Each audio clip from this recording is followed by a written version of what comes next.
And all great things start only with the mother. And it is an energy of Adi Shakti. The technical term in Agama, he calls it as Brahmanda Yoni, which means cosmic womb.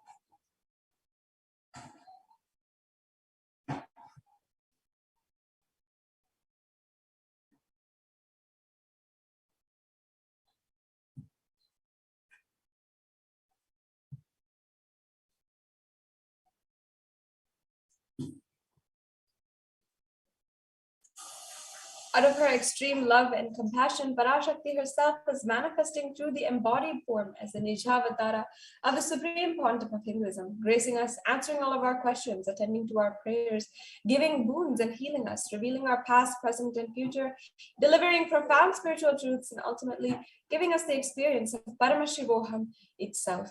Devi Parashakti over the last few months has been continuously, sometimes even twice a day, attending to each and every one of us, taking care of us. While many of us might be facing job instability, we might be feeling that the whole world is on our shoulders, that the responsibility of our children, our spouses, our friends, our family is coming on us for whatever reason it might be. But wherever we are, Devi Parashakti has made herself available to reach you wherever you are.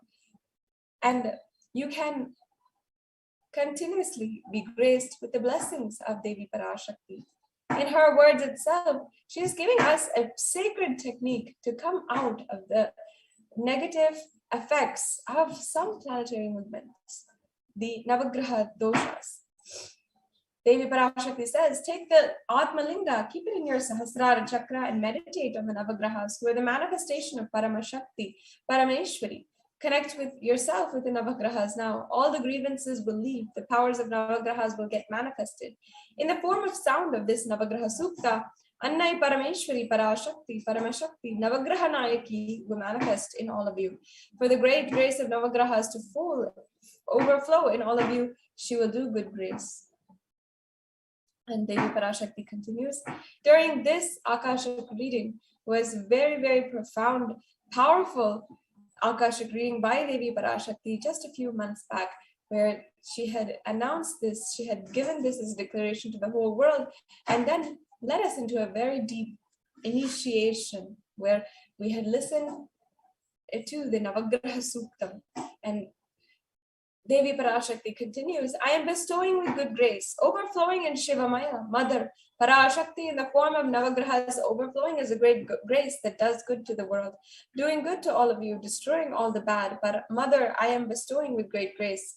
As Sarvamangalamayi and Sarvamangala Swarupini, creating all of the Grahadoshas, clearing all of the Grahadoshas, Navagraha Sukta, doing good forms, entering your being in the form of the Navagraha Sukta, doing all goodness, freeing all of you from Maya and Pralaya. I am giving goodness, I am bestowing with Jnana Shakti, Navagraha Suktam Avadharaya. So just immediately after this, we had the chanting of the Navagraha Suktam. Devi Parashakti is literally manifesting such amazing power and wherever we are. So what is the best way we can receive Devi Parashakti?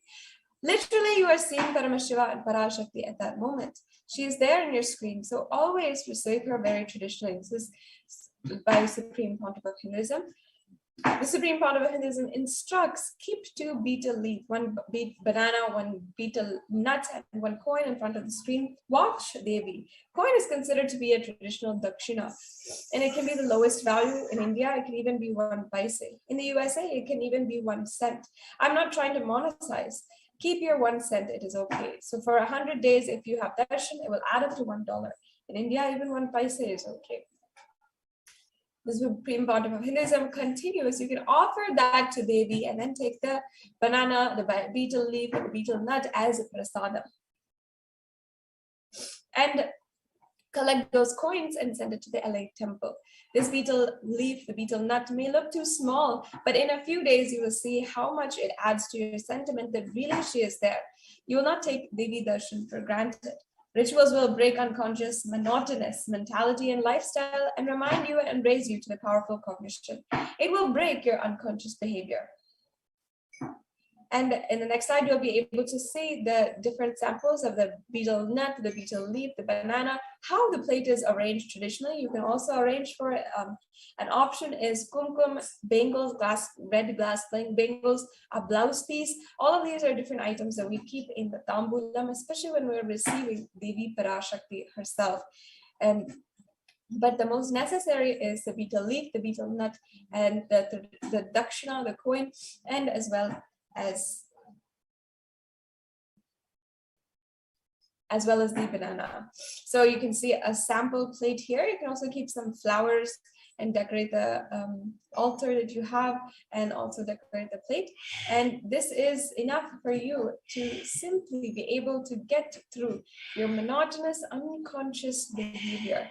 Just connecting deeply with the divine, offering whatever you have to the divine has the power of that. And later on in today's program, we'll be able to understand for ourselves how the offerings, what are the different offerings that are available for you today, how they exactly are able to connect you deeper with the divine.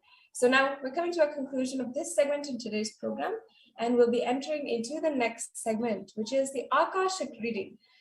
And understanding the Akashic reading, the Devi Parashakti, as she has guided each and every one of us, has been able to give us so much of breakthroughs. Today, we're going to be seeing how Devi Parashakti has given us the answer for being stuck in our lives. We're going to be seeing the statistical scriptural references for all of these, and we're going to have we're going to see exactly how Navagrahas can help us rather than hindering us in any way or form. So now we'll be taking a quick break, and we'll be right back with you and then get back to the program today. Just be alive for next 3 years. Don't die within next 3 years.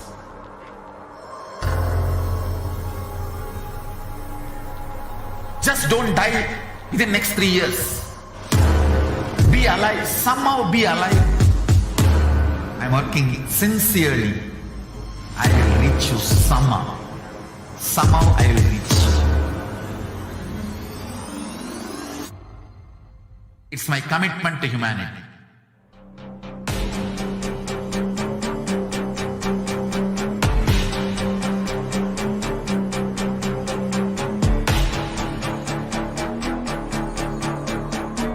Just don't die within next 3 years. I will reach you wherever you are, whichever corner of the world you may be. I will reach you with enlightenment. You manifesting the space, state, powers, being Paramashivoham. It is possible, and it is possible for you.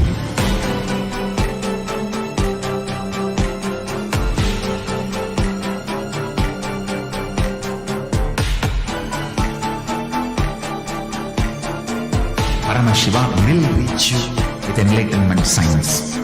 I know he is going to do the job. Just be alive for next 3 years. Nothing else.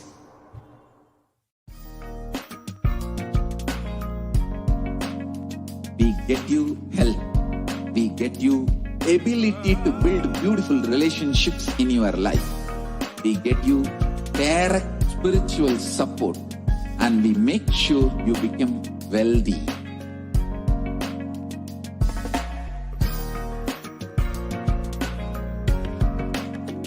We won't stop giving you just good life. We will literally not stop till you live enlightened life. Manifesting the state of Paramashiva, space of Paramashiva, powers of Paramashiva, being of Paramashiva.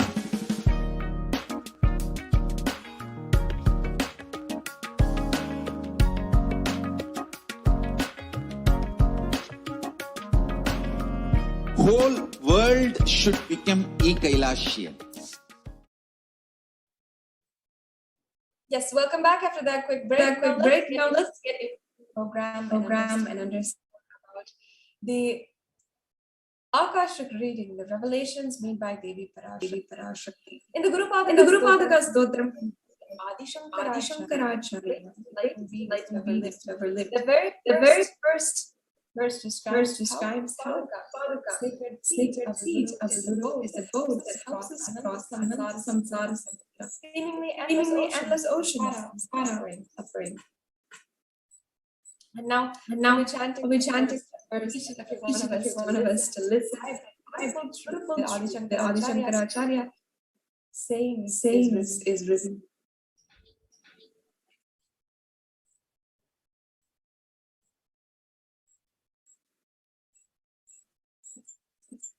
Anantasam samudara naukayitavyam srikurupasikavyam vai amrajadabhyam namo namah Gurupadukavyam. And many of us are feeling stuck in the same storming and raging ocean, being unable to navigate ourselves and lost in overwhelming vastness, suffering. That is the ocean of suffering. This verse teaches the sandals of my Guru, which helps me cross the endless life, which endows me with the sense to my Guru. And by worship for good, dominion of a renunciation. And our loved ones suffering deeply, or dying even able to be with them physically.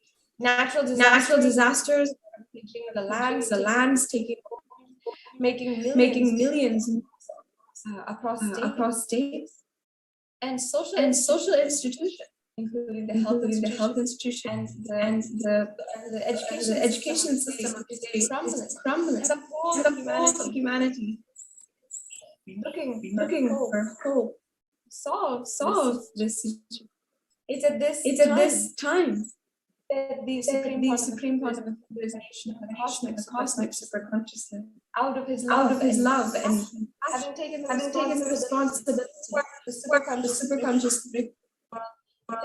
is manifesting Devi, cosmic mother, and guiding the whole world as literally tells us through this prayer. Devi Parashakti is the Nijavatara. Everyone of our prayers, healing us, manifesting miracles, removing pain and suffering. Devi has not just attended to us, but also humanity at large.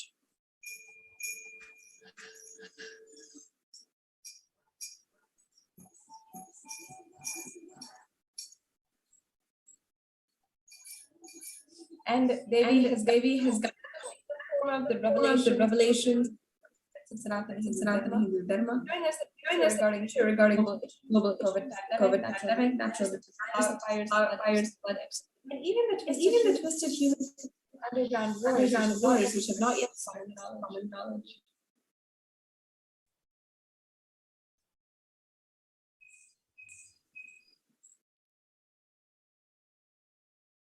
This segment will be elaborating on the scientific and spiritual references of each sacred book.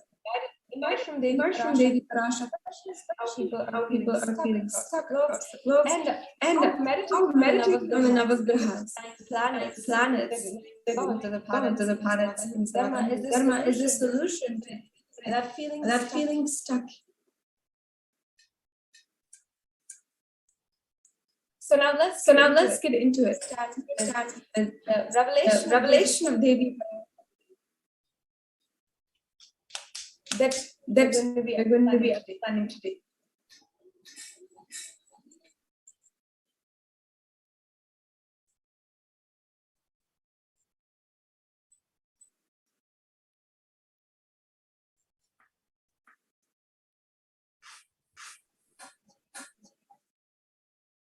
we're going to be seeing the revelation on the solution for feeling stuck during the pandemic from the 23rd of August 2021.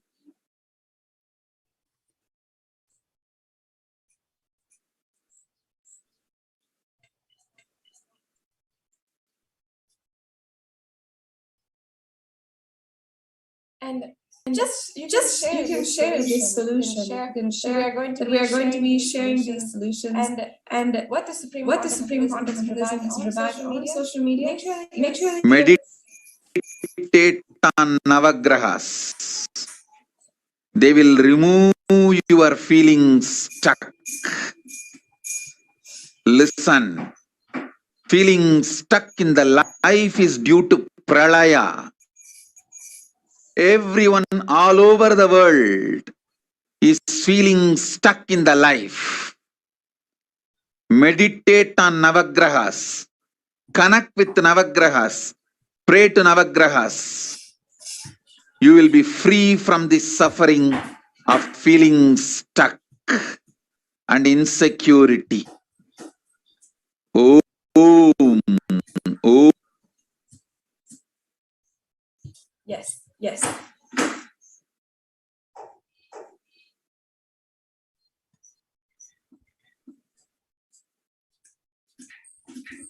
Devi Parashakti here is telling us, instructing us, and guiding us to meditate and connect to the Navagrahas to free us from feeling stuck.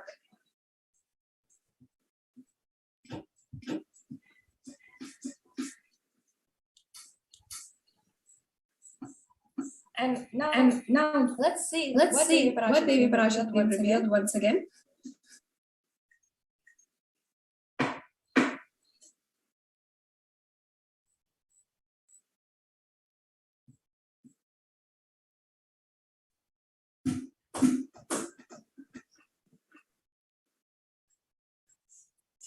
You'll be able to understand today exactly how the people who are feeling stuck, whether it is in health, wealth, relationships, career, or life, spirituality or power manifestation. It is because of the pralaya. Pralaya gives you the delusion or the wrong direction, makes you feel stuck. Today, just meditate on the Navagrahas. Connect and pray to the Navagrahas. You will be free from this suffering of feeling stuck and insecurity. Devi Parashakti had literally told us, meditate on the Navagrahas, they will remove your feeling stuck. Listen, feeling stuck in life is due to pralaya. Everyone all over the world is feeling stuck in life. Meditate on the Navagrahas. Connect with the Navagrahas. Pray to the Navagrahas. You will be free from the suffering of feeling stuck and insecurity. Everyone connected, sitting with us all over the world. Listen, I am seeing continuously everywhere people are feeling stuck. Whether it is in health, wealth, or relationships. This pralaya will make your very room feel like a prison. The power of this pralaya will break your mind, crush your brain to the extent that you'll start feeling your very room is a prison. The only way to destroy this is connecting with the Navagrahas, meditating on the Navagrahas, and connecting to Navagrahanayaki, Parameshwari. Take the Atmalinga, keeping your samsara chakra, and meditate on the Navagrahas, who are the manifestation of Shakti, Parameshwari. Connect yourself with the Navagrahas now. Devi Parashakti continues. Annai Parameshwari Parashakti Navagrahanayaki will manifest in all of you. With the great grace of Navagrahas to overflow in you. You will do good grace. I am bestowing with good grace. Overflowing in Shivamaya, Mother Parashakti, the form of Navagrahas. Overflowing as a great grace that does good to the whole world. Doing good to all of you, destroying all bad. I am bestowing with great grace as Sarva Mangalamaya. Now, we're going to be taking a look at some of the evidences which prove that people are stuck, including increased divorce rate, decreased pregnancy, loss of jobs, suicide rates increase, and a real estate market leaving people unable to buy homes.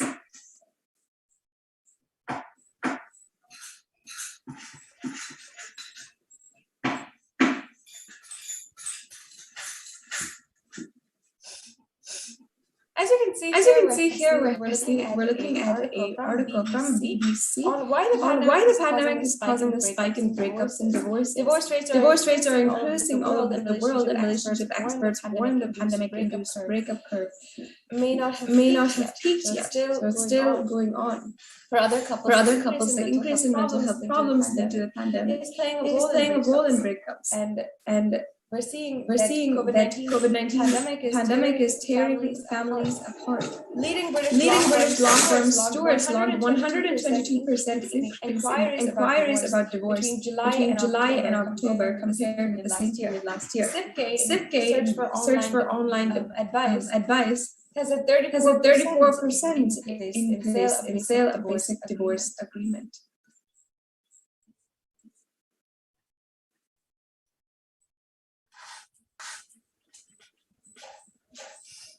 For other couples, the increase in mental health problems linked to the pandemic is playing a role in breakups. But relationship experts believe that even strong couples who weren't facing problems before the pandemic can avoid major shifts in the household health or dynamics may also be susceptible to breakups. This is because the pandemic has taken away well-established routines that offered comfort, stability, and rhythm. This is explained by Ronan Stillman, a psychotherapist and spokesperson from the UK Council. And also, languishing is the latest COVID buzzword as people are stuck in the waning days of the pandemic. And this is from the People magazine, an article published on April 22nd, 2021, so just earlier this year, on how languishing is the void between depression and publishing, the absence of well-being, and how. And this is written by the psychologist Adam Grant from the New York Times. Languishing is a neglected middle child of mental health. The Wharton School of University of Pennsylvania professor and TED Talk host wrote, it's the void between depression and flourishing, absence of well-being. You don't have symptoms of mental illness, but you're not a perfect picture of mental health either. You're not functioning at full capacity. In another paper from 2003, Keyes said that languishing is more prevalent than a major depressive disorder, and those suffering are devoid of positive emotion. And it goes on to say also that people who are in the stage are more likely to develop serious depression and anxiety disorders. And Keyes also advocated in the 2010 study for mental health prevention through risk reduction to help those vulnerable to mental illness. In another paper from 2003, Keyes said that languishing is more prevalent than major depressive disorder as well. Not only are we seeing this increase in mental health problems, which is causing divorce rate, but also we're seeing a decline in pregnancy rate due to the pandemic. Fewest births in the past 35 years, according to a study by Brookings University think tank, estimates there's 300,000 fewer babies born in 2021. And Time Magazine has told that women are deciding not to have babies because of the pandemic. And in this article, it expounds that despite spending more time at home due to the pandemic, the U.S. is in the midst of a baby bust, not a baby boom. U.S. births have been falling for decades, and 2019 saw the fewest births in 35 years. But the final number for 2020 could slip even lower. An estimated 300,000 fewer babies are expected in 2021, according to a study by Brookings Institution think tank. It comes as the pandemic has created turbulent labor market. Devi Parashak keeps on reminding human civilization that this is the effect of COVID-19, and it does not stop just with people and their transformation, but it is also affecting the livelihoods of people. It does not stop with just the end of a person's life, but also the people around their household, their assets, everything is affected. This effect is so felt in our own economy, mental health, and the well-being of each being. And people are feeling stuck. Millions of people are losing their jobs and declining in their real estate market as well. 81 million jobs are lost as COVID-19 creates a turmoil in Asia Pacific labor market. And this because people have due to the lockdown not been able to sustain their job, and now they're trying to enter back into the market as well and try to get another job. And as well The International Labour Organization has also published how 81 million jobs have been lost and how COVID-19 creates turmoil in Asia-Pacific labor markets.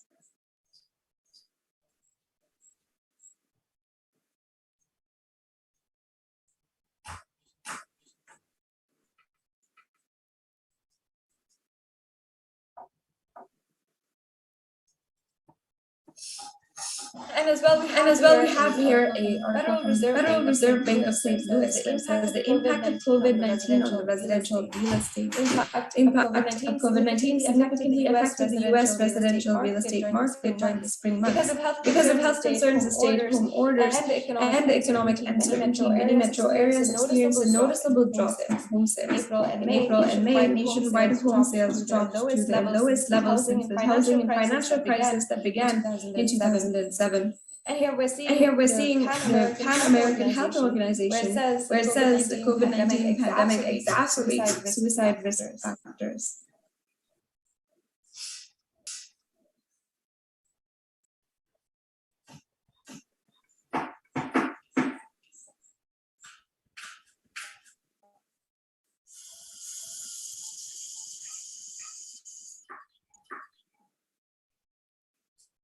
So now let's understand the solution given by Devi Parashakti to meditate on the Navagrahas. Meditation has so many benefits that are calculable and incalculable by modern day science. Now let's just see a couple of the benefits that are there just from meditation.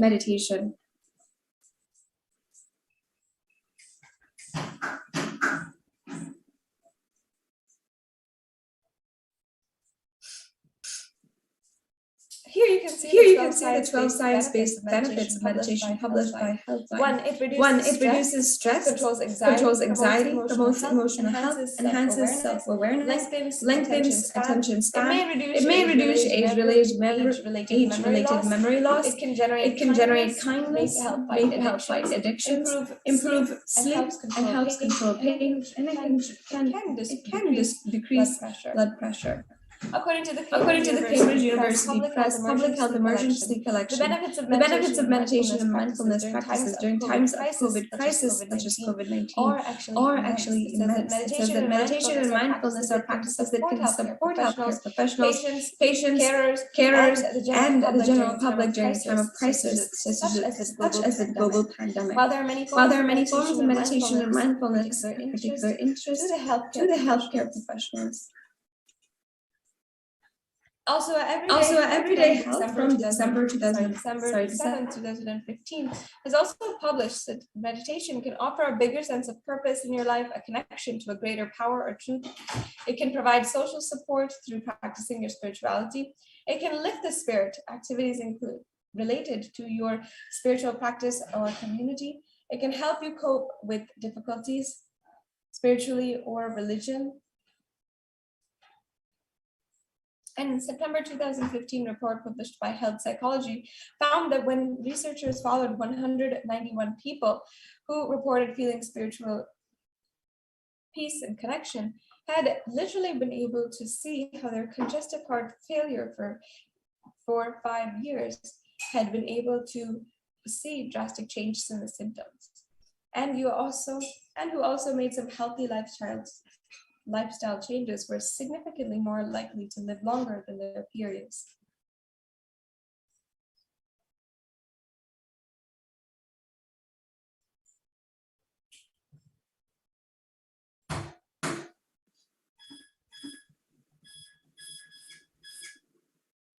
So now we're going to be watching the Supreme Court of Hinduism and how the Supreme Court of Hinduism had been able to demonstrate how meditation directly impacts our mind through scientific research. We're going to be seeing a conference by Dr. Murali Krishna here, who's explaining to us how meditation actually helps us. Nithyananda participates and encourages scientific researchers to derive evidences for meditation and healing through meditation. Dr. R. Murali Krishna, President, COO, Integris Mental Health and James L. Hall Jr., Center for Mind, Body and Spirit, Oklahoma in US, and his team invited Nithyananda to derive scientific evidences for meditation and the state of his enlightenment. When Swamiji came, I have requested him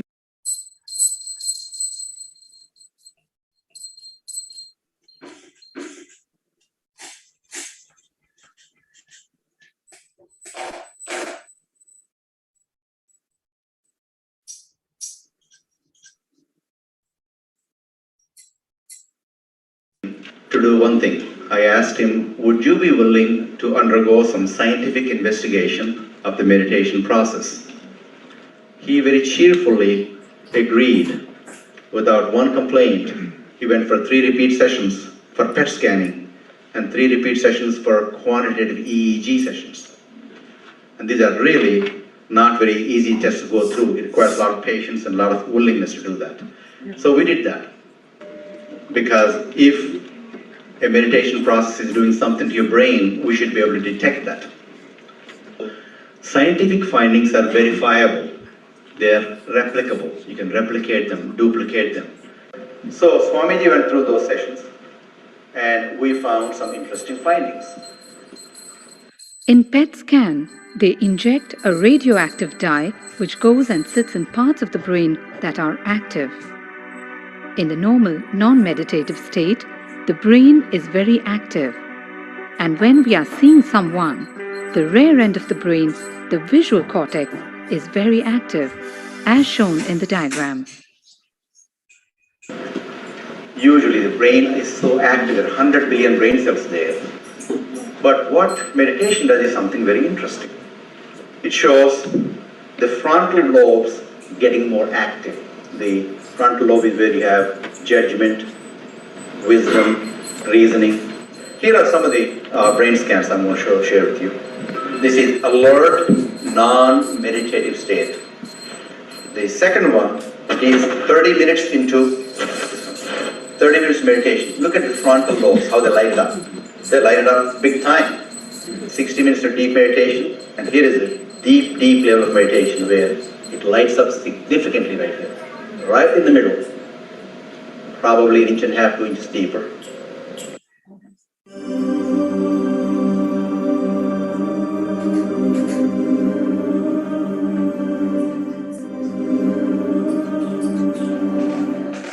What's interesting was, Swami was inside, and that's the last part of that one. See that light right here? So what's interesting was, I've never seen that before in my life, so the other parts I've seen may not be to the extent that Swami showed, but this is something interesting. There is something called dopamine, which is a chemical our brain is involved in. Dopamine is produced mostly in this area.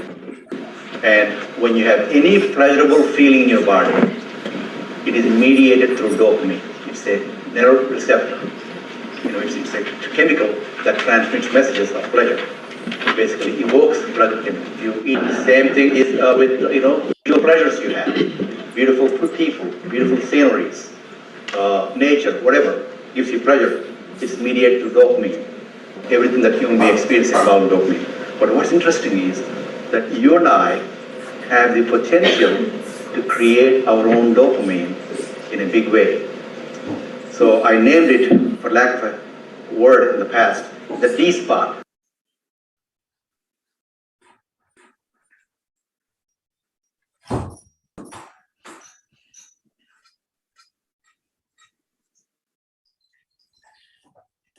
Yes. In this video, Dr. Murali Krishna had been able to conduct exclusive experiments on the brain of an avatar. For the first time, the scientific community had seen groundbreaking results on how meditation, samadhi, is affecting the brain.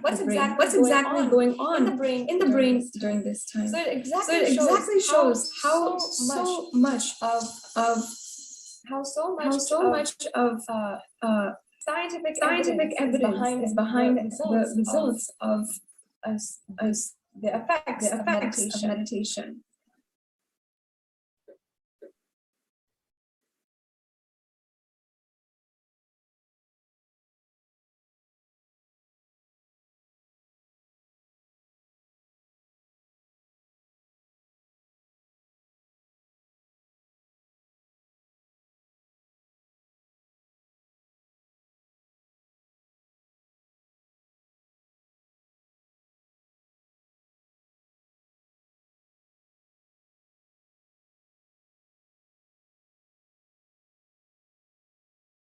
daily life for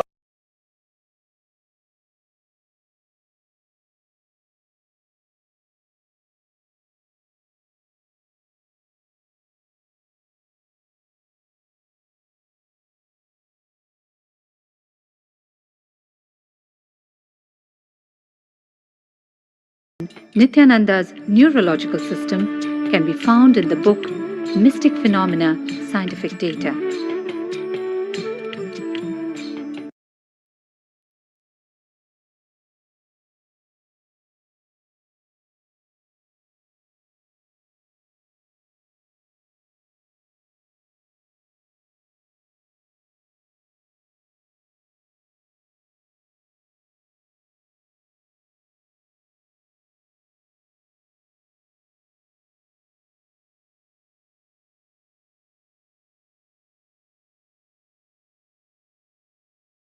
Just be alive for next 3 years. Don't die within next 3 years.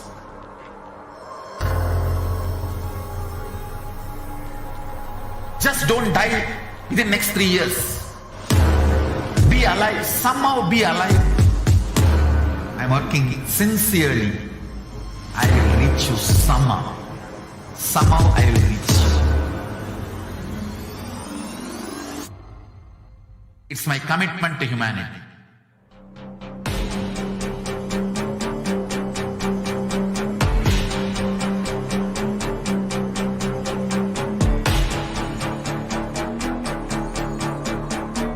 Just don't die within next 3 years.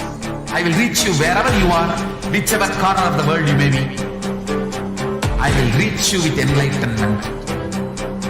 You manifesting the space, state, powers, being Paramashivoham.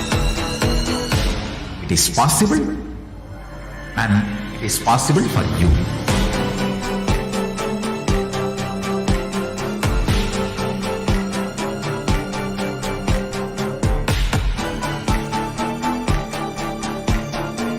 Paramashivoham will reach you with enlightenment science.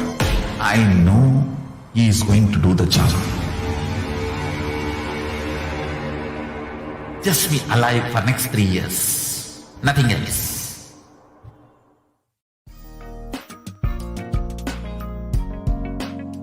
We get you health. We get you ability to build beautiful relationships in your life. We get you direct spiritual support, and we make sure you become wealthy.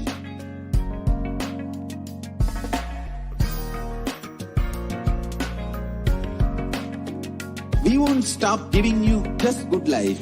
We will literally not stop till you live enlightened life. Manifesting the state of Paramashiva, space of Paramashiva, powers of Paramashiva, being of Paramashiva.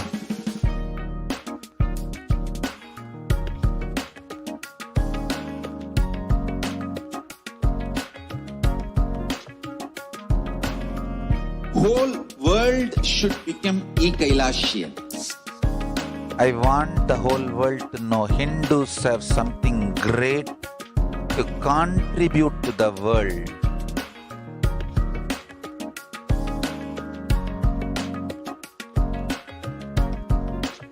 We have something great to contribute to the world.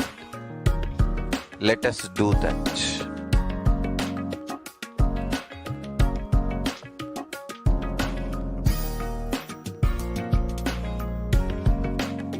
Kailasa is proper customized spiritual service helping you to identify your root patterns of suffering.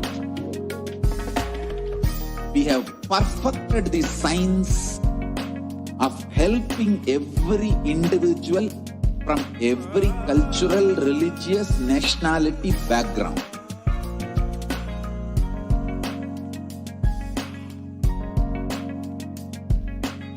You will have lowest reactionary assumptions, highest awakened response, alive response for life continuously.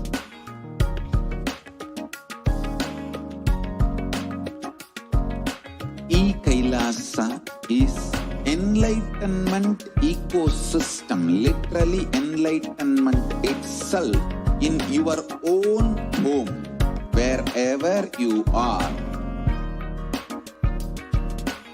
Proper customized spiritual service helping you to complete with your life negativity.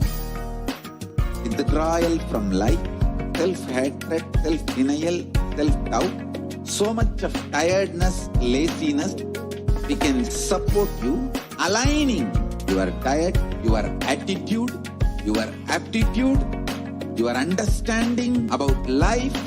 We can help you with everything.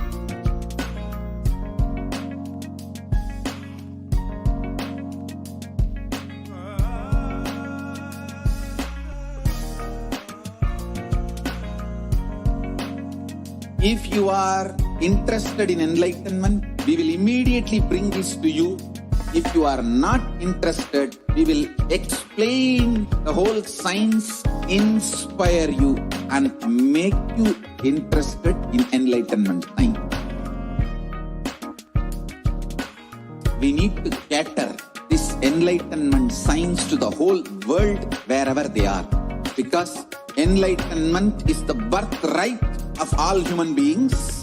Kailasa is responsible to provide that to all human beings.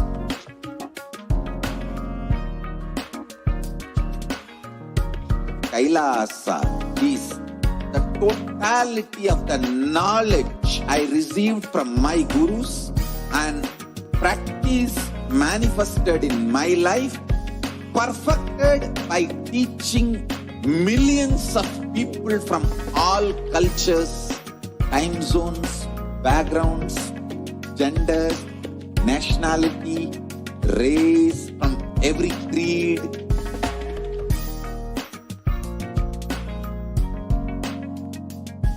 So this absolutely perfected knowledge available to you, served to you in your home without even you moving out of your couch, free of cost.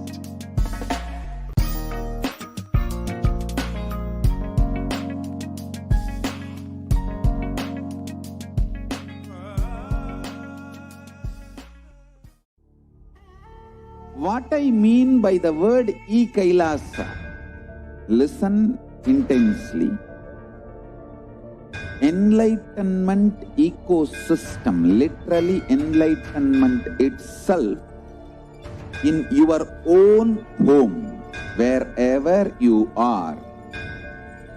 If you cannot come to Kailasa, it's okay. Kailasa can come to you. Kailasa coming to you is Kailasa.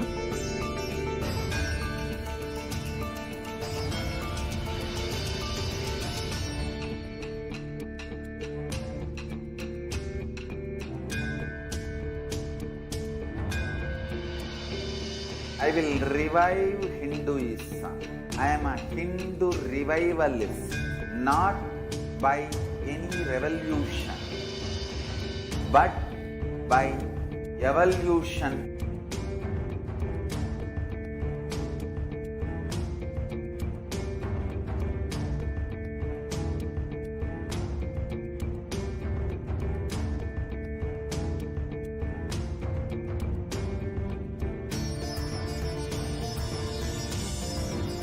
And setting model community.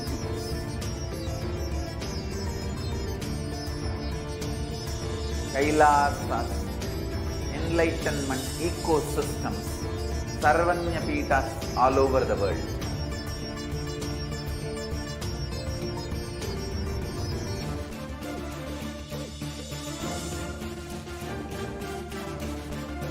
All powerful cognition, knowledge, only when you live, power manifestation and possibilities manifestation happens.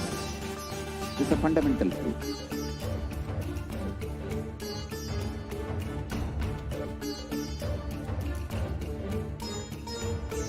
Hinduism cannot live exclusively as one sampradaya. No. All sampradayas of Hinduism is an ecosystem.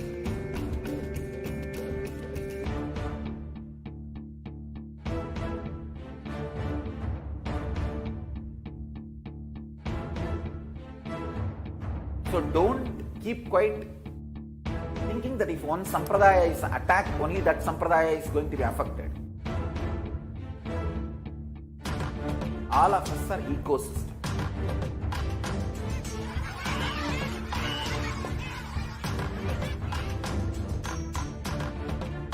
I invite all of you to get involved and enjoy Hinduism by the principle of Dharmo Rakshati Rakshitaha. When you protect Dharma, Dharma protects you. We will make the whole planet flourish spiritually. The spiritual prosperity will happen to the whole planet. We all have to coexist together.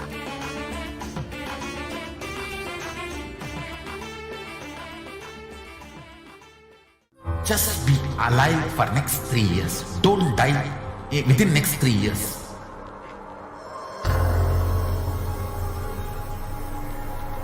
Just don't die within next 3 years. Be alive. Somehow be alive. I'm working sincerely. I will reach you somehow. Somehow I will reach you. It's my commitment to humanity.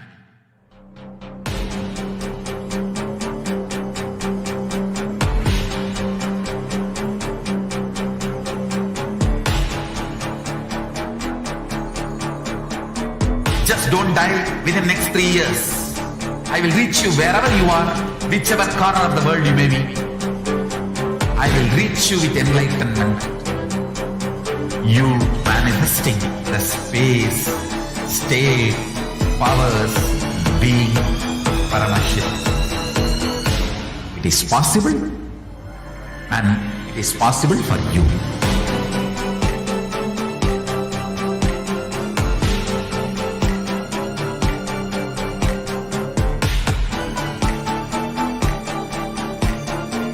Paramashivoham will reach you with enlightenment science. I know he is going to do the job.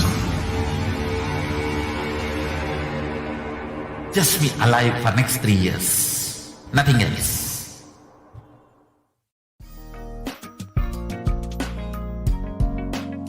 We get you health. We get you ability to build beautiful relationships in your life. We get you direct spiritual support, and we make sure you become wealthy.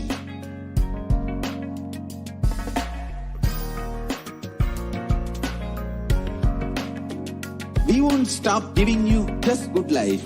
We will literally not stop till you live enlightened life.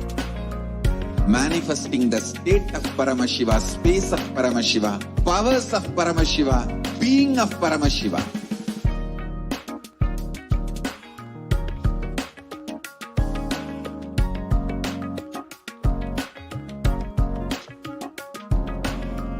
Whole world should become Kailasians. I want the whole world to know Hindus have something great to contribute to the world.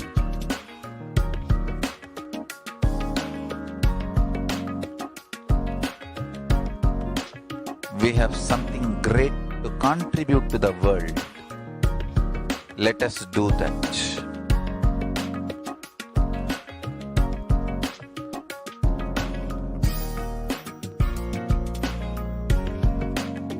Kailasa is proper customized spiritual service helping you to identify your root patterns of suffering. We have perfected the science of helping every individual from every cultural, religious, nationality background.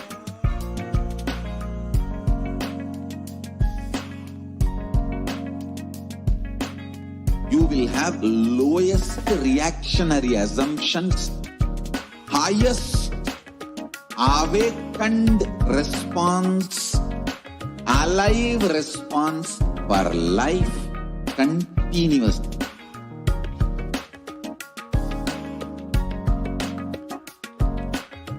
Kailasa is enlightenment ecosystem, literally enlightenment itself in your own home, wherever you are. Proper customized spiritual service helping you to complete with your life negativity. Withdrawal from life, self-hatred, self-denial, self-doubt, so much of tiredness, laziness, we can support you, aligning your diet, your attitude, your aptitude, your understanding about life. We can help you with everything.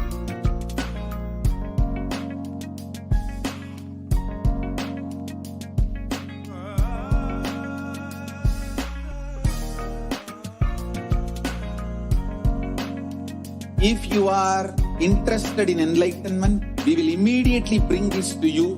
If you are not interested, we will explain the whole science, inspire you and make you interested in enlightenment time. We need to cater this enlightenment science to the whole world wherever they are, because enlightenment is the birthright of all human beings. Kailasa is responsible to provide that to all human beings.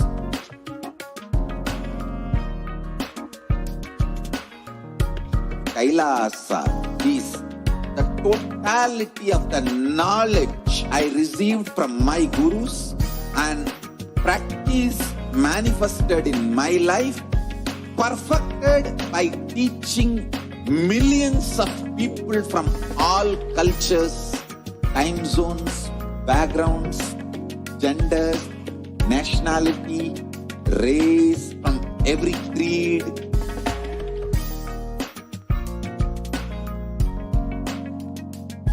So this absolutely perfected knowledge available to you, served to you in your home, without even you moving out of your couch, free of cost.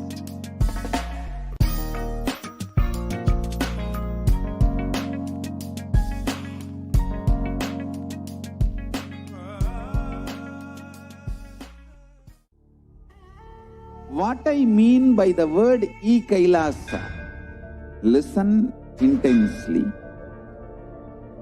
Enlightenment ecosystem, literally enlightenment itself in your own home, wherever you are. If you cannot come to Kailasa, it's okay. Kailasa can come to you. Kailasa coming to you is Kailasa.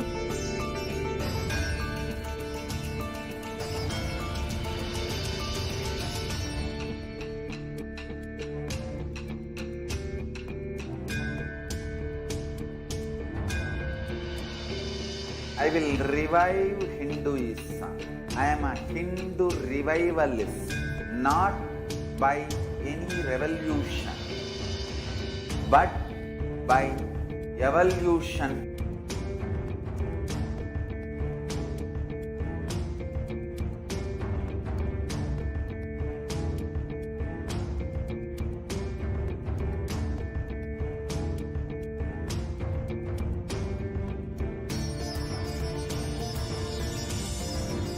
And setting model communities.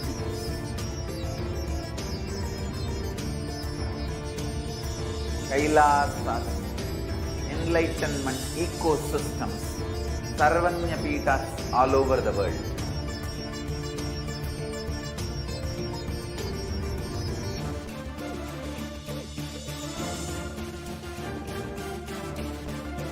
all powerful cognition, knowledge. Only when you live, power manifestation and possibilities manifestation happen. It's a fundamental truth.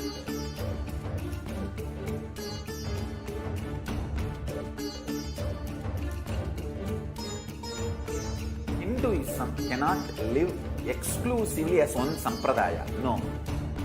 All sampradayas of Hinduism is an ecosystem.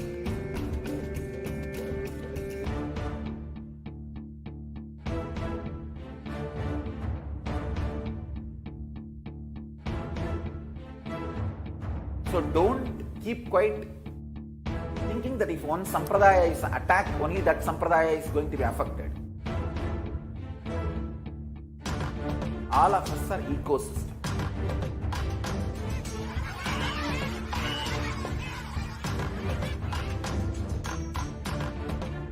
I invite all of you to get involved and enjoy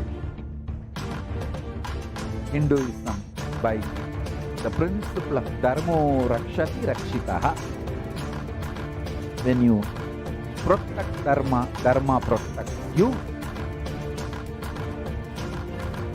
We will make the whole planet flourish spiritually. The spiritual prosperity will happen to the whole planet. We all have to coexist together.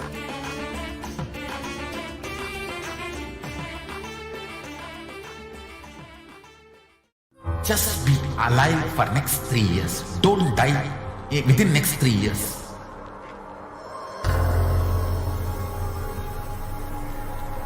Just don't die within next 3 years. Be alive. Somehow be alive. I'm working sincerely. I will reach you somehow.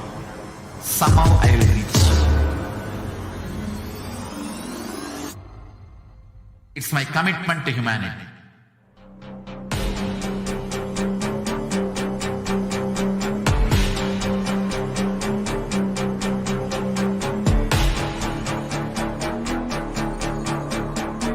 Just don't die within next 3 years.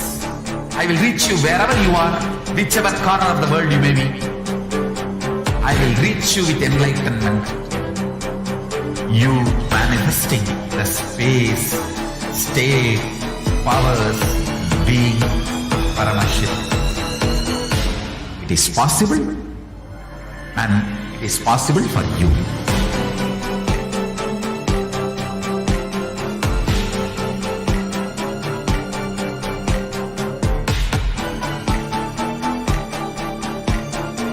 Paramashiva will reach you with enlightenment science. I know he is going to do the job. Just be alive for next 3 years. Nothing else.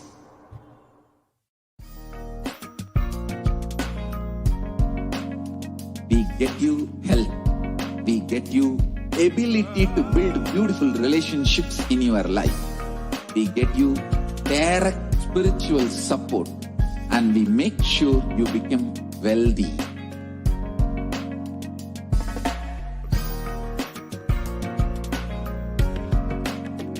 We won't stop giving you just good life.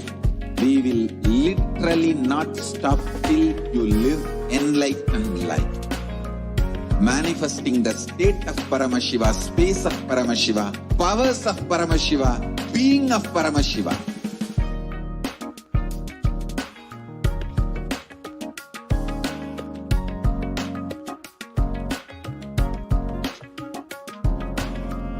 Whole world should become Kailasians. I want the whole world to know Hindus have something great to contribute to the world.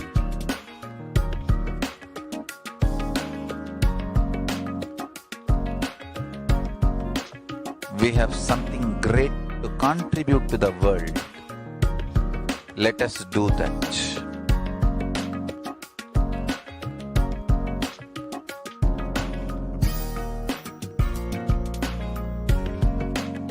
Kailasa is proper customized spiritual service helping you to identify your root patterns of suffering.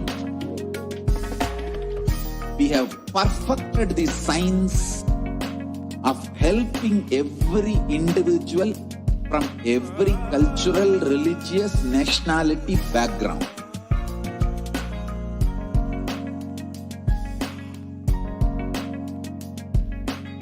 You will have lowest reactionary assumptions, highest awakened response, alive response for life continuously.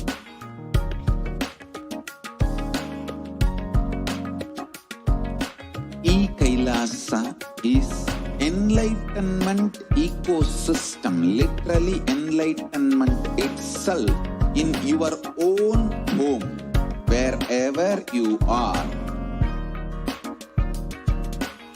Proper customized spiritual service helping you to complete with your life negativity. Withdrawal from life, self-hatred, self-denial, self-doubt, so much of tiredness, laziness, we can support you aligning your diet, your attitude. Nithyananda, and welcome back, dear viewers. We just heard from the Supreme Conduct of Hinduism how prayer is the best way to bust our stress and to really the Supreme Conduct of Hinduism has been initiating us from the year 2000, and since the Supreme Conduct actually started as public life, initiating all of us into the various initiations where we do the puja every day, and we have it as a part of our lifestyle as mentioned in the Vedagamas of Sanatana Hindu Dharma. So we offer the everyday puja, we do the Shiva puja, we do the Guru puja, and really hundreds and thousands of people who have been initiated by the Supreme Conduct of Hinduism have seen the tangible benefits and the effects of just sitting and beautifully connecting with the divine every day, experiencing that space of BHAVASAMADHI.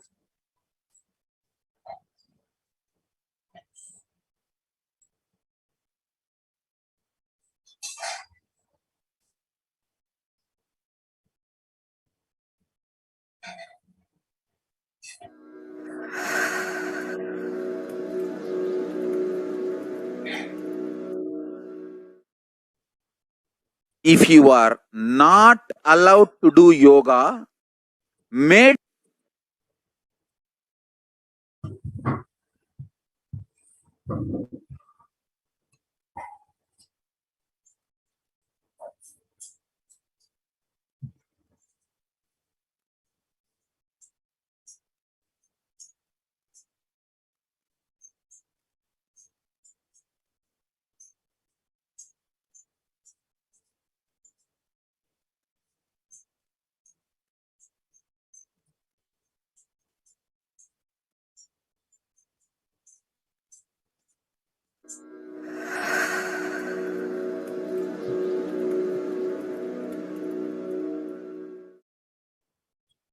if you are not allowed to do yoga, made to believe early morning sleep is the best thing in your life, you are tortured, you are abused, your divine rights are violated.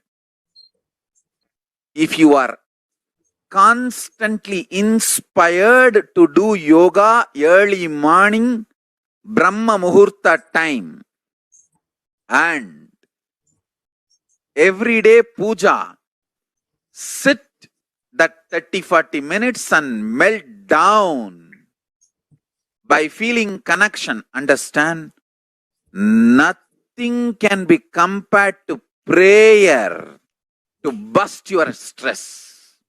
I tell you, prayer is the best stress buster.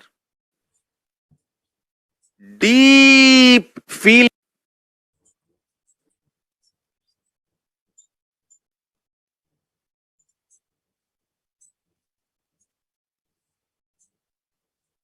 And now let's take a look at how the scientific evidence of how humans are affected by the planetary positions and the planetary movements. Planets affect the electromagnetic waves, and this is scientifically proven. Now, we need to understand that the brain waves is also a form of electromagnetic waves, and hence is also affected by the planets and the movement and the position of the planets.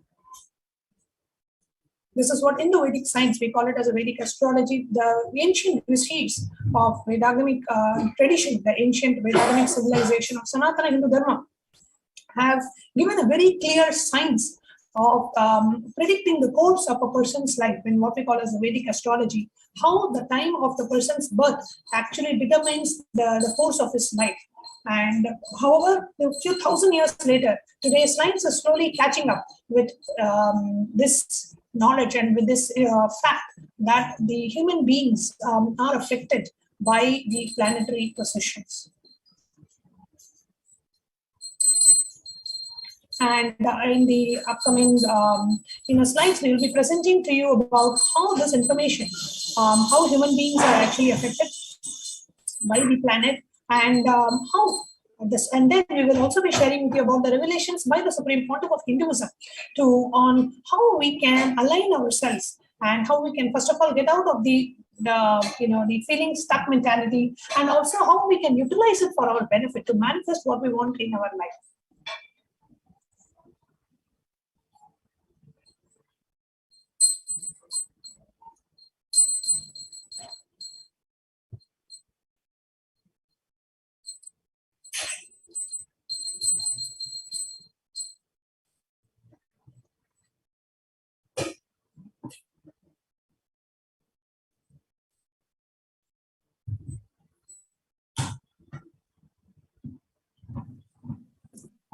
Now here we are seeing a research in March of 1951, an American radio engineer, John H. Nelson, discovered that there was a degradation in the propagation of radio waves with respect to different position of the planets. So they were testing the effects of radio waves due to the influence of the planets.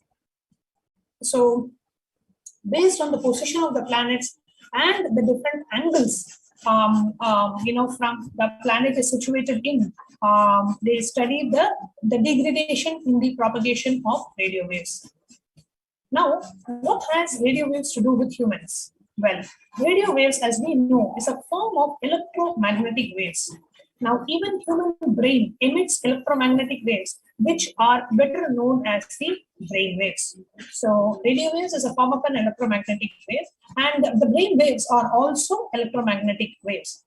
Both radio waves and brain waves are a form of electromagnetic waves. Here, the brain waves are a weaker form of electromagnetic waves, which are very hard to measure, unlike radio waves.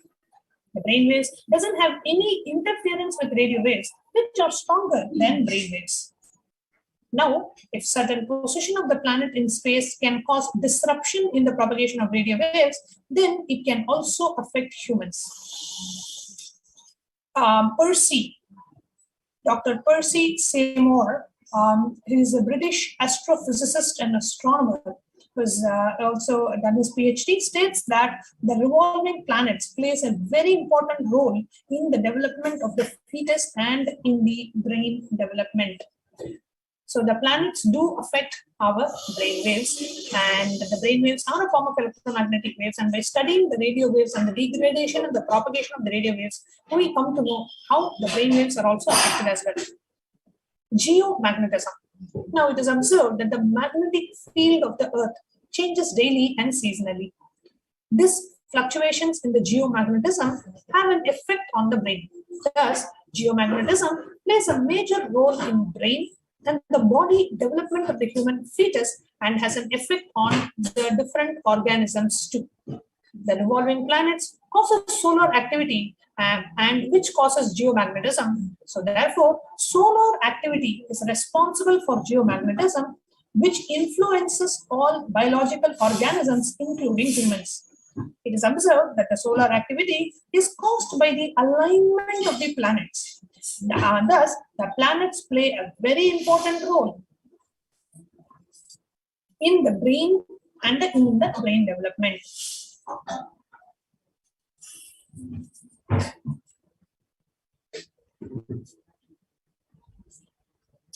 The Earth's magnetic field changes regularly, thereby affecting the magnetic compounds in the cerebellum in similar ways during brain development, resulting in similar personality traits for developing at similar times and in similar locations on the Earth. According to Dr. Harold S. Bohr, the professor of anatomy at Ames Medical School, he states that the complex magnetic field not only establishes the pattern of the human brain at birth, but also regulates. So here you can see the cerebellum, how the electromagnetic waves, the Earth's magnetic field affects the magnetic compounds in the cerebellum part of our brain. So we need to understand that the magnetic field of the Earth changes when the brain waves have directly been influenced by the Earth's magnetic field and the electromagnetic waves. Now let us look at the reference to the Navagrahas in the Hindu scriptures. There is a beautiful verse listing the Navagrahas, the 9 planets in the Vedic scripture, which says Adityaya cha Somaya Mangalaya Budhaya cha Guru Shukra Shanibhyascha Rahuve Ketave Namaha. Here it talks about the 9 planets: Aditya, the sun; Soma, the moon; Mangala, the Mars; Buddha, the Jupiter; then Buddha and Venus; Guru is Jupiter; Shukra and Shani is the planet Saturn; Rahu and Ketu are the 2 other Navagrahas. So now let's take a look at the Puranic references for the impact of Navagrahas on one's destiny. The stories and descriptions about the Navagrahas as well as their impact are found throughout our epics such as Ramayana and Mahabharata and the Puranas, including the Brahmanda Purana, the Matsya Purana, Shiva Purana, the Linga Purana, the Kurma Purana, the Garuda Purana, the Vayu Purana, and the Bhavishya Purana. While Maharishi Valmiki has given a detailed account of the planetary positions at the time of Bhagavan Rama's birth, Maharishi Vyasa has sketched out an astral landscape leading up to the start of the great Mahabharata war. These details have now proved extremely useful as we seek to ascertain possible dates for the key events of Ramayana and Mahabharata. So, just by understanding the astrological positions and the planetary positions, we are able to trace back and go back to that date, and it's very, very helpful. Now, Ramayana highlights the defeat of Ravana at the hands of Shani. How the planet Shani brings about the destruction of Ravana. Having brought the Navagrahas under his control, Ravana made them lie face down on the steps to his throne. Even Shani could not cast a spell on him as he was unable to face Ravana from his position. So it was then that Narada came to Ravana and mockingly told him that the latter had no guts to face the Navagrahas. That is why he made them lie face down. His pride pricked, Ravana ordered the Navagrahas to lie on their backs. This enabled Shani to cast a spell on Ravana and set in motion the events that brought about his downfall, paving the way for the final battle with Bhagavan Rama. So it says very beautifully how Ravana had the impact and had the effect of Shani in his life.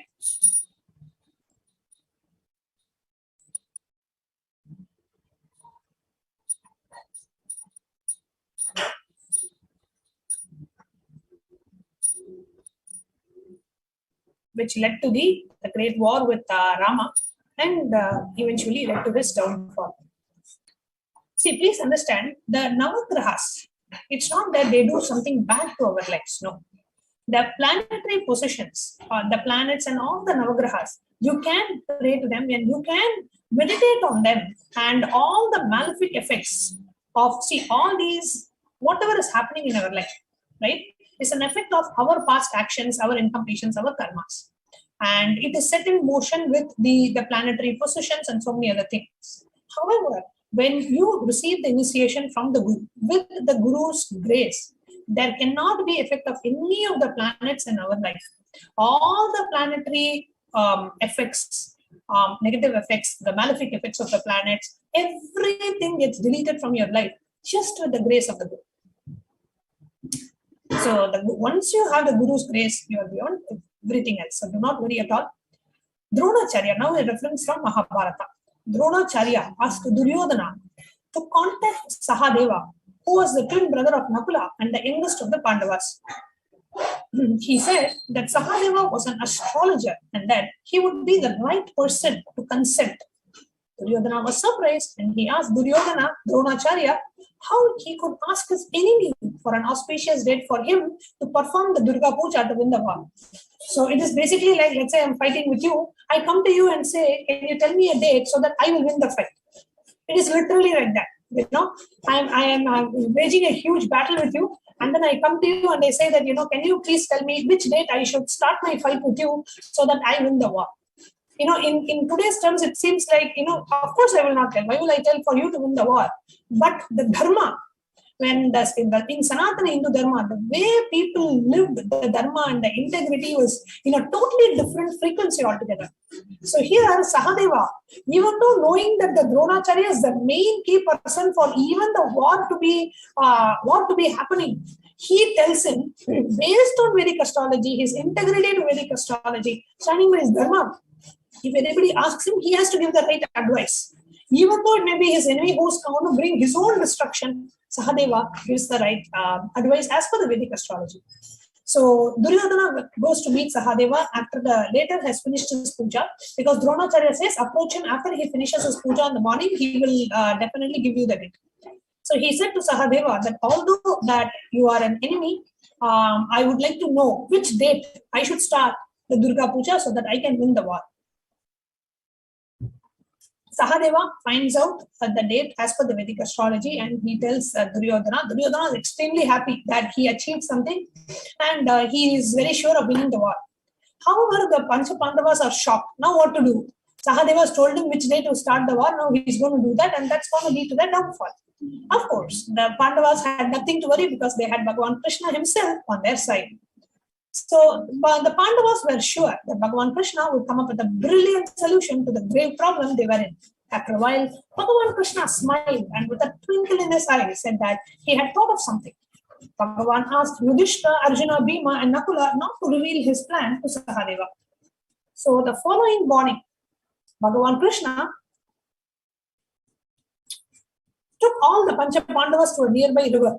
And Bhagavan Krishna instructed the Pancha Pandavas to offer the Pinda, the Tarpanam, the Shraddha. So let the Pandavas, apart from Sahadeva, to a riverside in order to perform Tarpanam or oblations to their forefathers. Yudhishthira was surprised and asked Bhagavan why he wanted them to perform the ritual a day before Amavasya or the new moon. Bhagavan asked the Pandavas to trust him and to follow his commands. The Pandavas started performing the Tarpanam for their father and ancestors, and this perplexed the gods in heaven. The gods discussed amongst themselves, trying to figure out what was going on planet Earth, because it was not a new moon, but they are offering the oblations to the Pitrus. And of course, Bhagavan Krishna was there, the Purnavatara. So if Bhagavan Krishna himself is there and the Tarpanam is happening, then the gods have to accept it. But the gods are wondering, today is not the day, so how do we accept it? So there's a discussion happening amongst the gods in the Indraloka. So the two main gods involved in the Amavasya, namely the Surya Bhagavan and the Chandra Bhagavan, rushed to Bhagavan Krishna to ask him what was happening. They asked Bhagavan why the Pandavas were performing Tarpanam when it was not Amavasya. Bhagavan Krishna again, with a twinkle in his eye, said that it certainly wasn't Amavasya before Surya Bhagavan and Chandra Bhagavan appeared before him to ask that question. But since the two appeared together with each other before him, they were conjunct and it was Amavasya. Amavasya was declared and the war was started. So how Bhagavan Krishna changed the very calendar and changed the very Vedic astrology. He moved the new moon to 1 day prayer. The new moon day actually moved to 1 day prayer and the war started on the just to handle the situation so that the war does not start on Amavasya day, Sri Krishna played the trick and he moved it. The Amavasya itself, he moved one day before. For Krishna, the whole cosmos readjusted its planetary position, and the day before, then the day became Amavasya. Only an incarnation has that power over the cosmos because the space of oneness they are established in. Aranagiri Yogeshwara has demonstrated in Supreme Pontiff's life by bringing down the planets to teach astrology to the Supreme Pontiff. Not only the Puranic references, but in the modern day also, the Supreme Pontiff has demonstrated his power of oneness over the celestial body like delaying sunrises. There is also another one beautiful incident in Swamiji's life where Aranagiri Yogeshwara, Swamiji's guru and the very incarnation of Paramashiva, brings the sunset, makes the sunset happen 2 times on the same day, just to give initiation and just to have that kind of an intimate moment with the avatar and just to initiate the avatar before the sunset. The Aranagiri Yogeshwara made the sunset happen twice on the same day. Now let's have a quick introduction to what are Navagrahas according to Hinduism and according to Vedic astrology. Navagraha means, Nava means 9, Graha means planet. As per Vedic astrology, they are the 9 planets that influence our life. The position of a planet at the time of human birth will have an influence on his actions and reactions to different situations in his life. Every life has its ups and downs. When there is an improper planetary alignment for an individual, it is called dosha or a negative influence. Due to these Navagraha doshas, people fall into depression and sudden low moods. This low period may last for some period based on the power of the planet. However, this can be averted with intelligence. Connecting with the cosmic intelligence to avoid any influence in any hindrance in life and to bestow tremendous peace and success in life, Navagraha Puja is conducted. Now, you might have noticed that as the moon grows, I'll first maybe share about who are the Navagrahas. Surya, Chandra, Budha, Mangal, Guru, Shukra, Shani, Rahu, and Ketu. And each graha, each planet works on our enlightenment.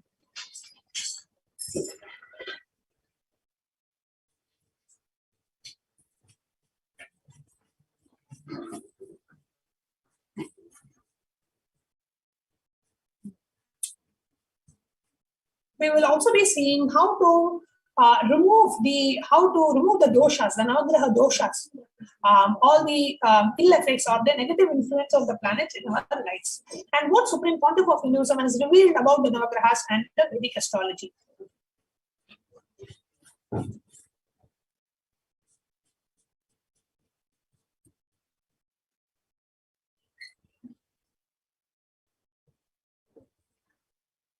First, Aditya, the sun, promotes strength and courage, health and prosperity, and relief from chronic diseases. And we have the Suryanar Koil in Tamil Nadu, which is the main temple for the sun god. The next is Chandran, the moon, is immensely beneficial for mental peace and charming personality, excellent control over emotions, and keeps your inner space in goodness. And the temple to worship is the Kailasa temple and the Tingalur temple.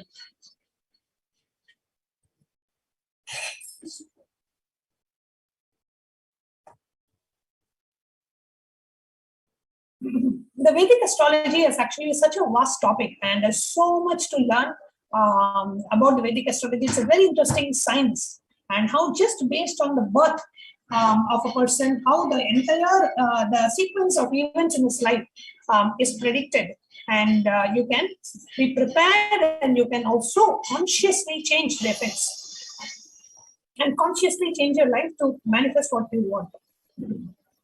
Now the third is Angarakan, which is Mars, who is the protector of Dharma. He controls the muscular system of the body and the circulatory system. So the Mars is planet of the Mars, has an effect on the muscular system and the circulatory system. The temple to worship is the Vaidishwaran Koil. Buddha, Mercury, the planet relieves from diseases related with the nervous system and body functions, grants wisdom and commercial success and growth. The temple to worship is the Shweta Vaneshwara temple. where you worship Mercury.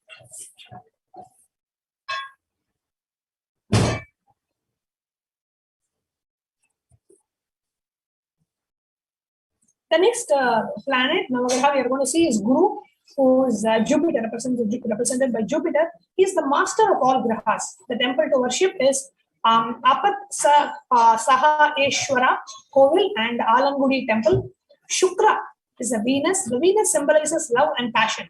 He is the giver of wealth, fortune, and luxurious living, and is positioned well in one's horoscope. So the temple to worship is Agnishwara and Kanchanur temple. Next, we have the Shani or Saturn.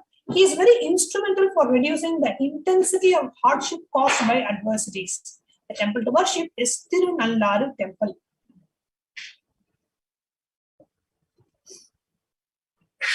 Next, we have the Rahu and Ketu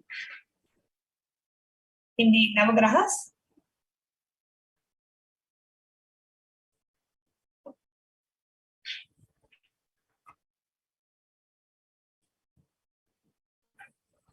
Rahu is the demon's head. So basically, Rahu and Ketu are basically one demon whose body was cut.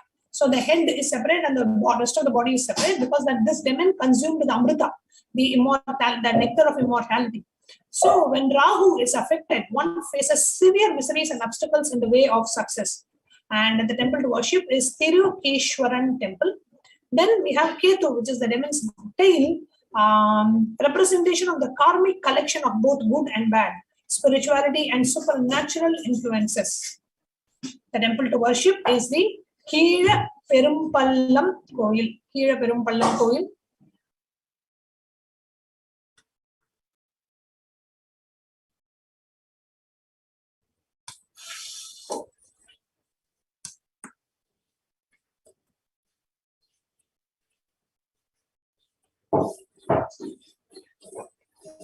Now let us understand the deeper insights about Navagrahas by the Supreme Pontiff of Hinduism.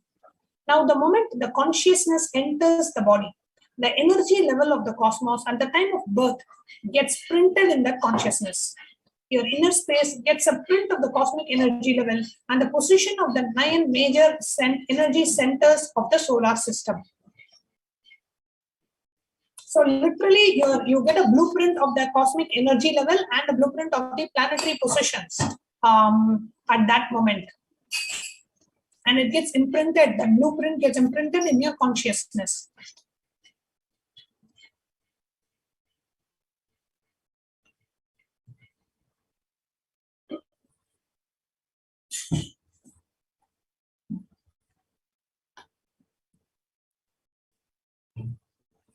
It's a very interesting, actually, Vedic astrology is a very interesting topic.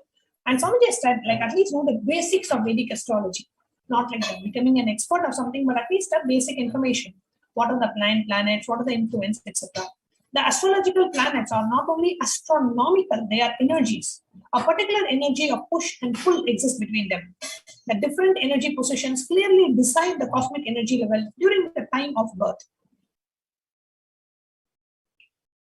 Based on that, a Jyotisha will be able to predict the course of life. Understand, not exact incidents, because you have the freedom to decide whether to sit here or not, to read this or not. But overall, a general flow of your life.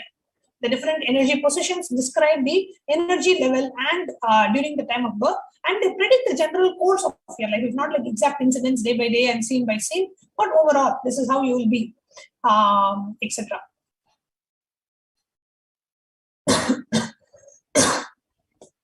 The astrology manifested in the inner vision of the ancient rishis and sages of India. These yogis and enlightened beings were able to see beyond the realm of names and forms. They could feel and express the subtle reality that exists behind the cosmic phenomena. As such, they perceived the primal powers of the cosmic intelligence in planets and stars and worshipped the cosmic powers within themselves.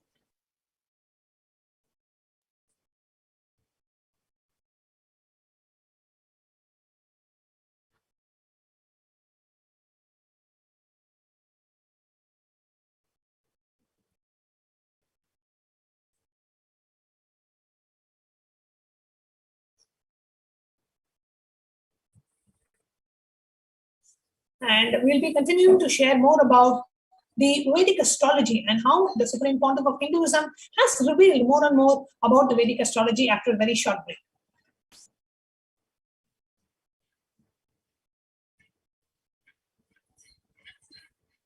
Just be alive for next 3 years. Don't die within next 3 years.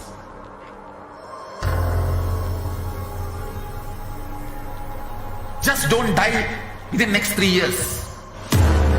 Be alive, somehow be alive. I'm working sincerely. I will reach you somehow. Somehow I will reach you. It's my commitment to humanity.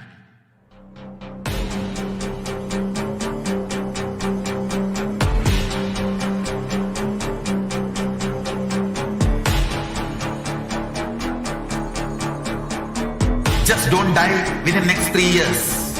I will reach you wherever you are, whichever corner of the world you may be. I will reach you with enlightenment. You manifesting the space, state, powers, being Paramashivoham. It is possible, and it is possible for you.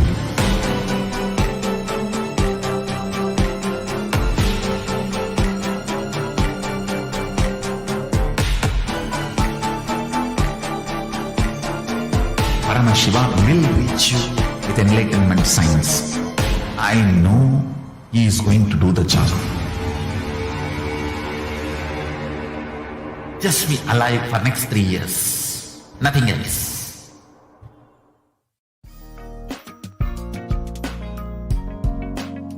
We get you health. We get you ability to build beautiful relationships in your life.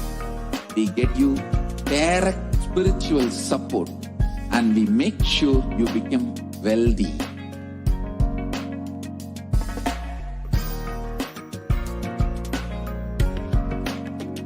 We won't stop giving you just good life. We will literally not stop till you live enlightened life. Manifesting the state of Paramashiva, space of Paramashiva, powers of Paramashiva, being of Paramashiva.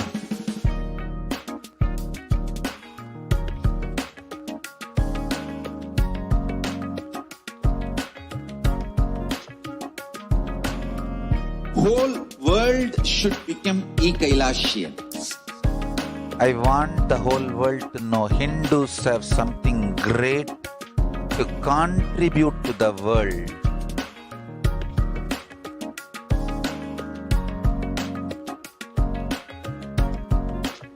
We have something great to contribute to the world. Let us do that.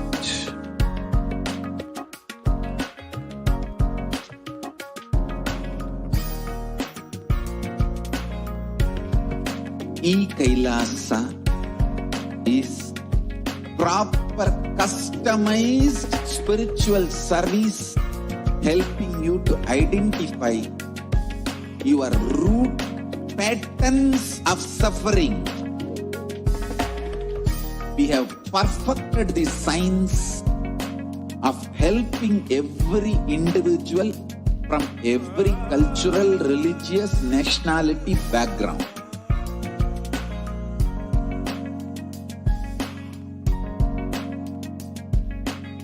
You will have lowest reactionary assumptions, highest awakened response, alive response for life continuously.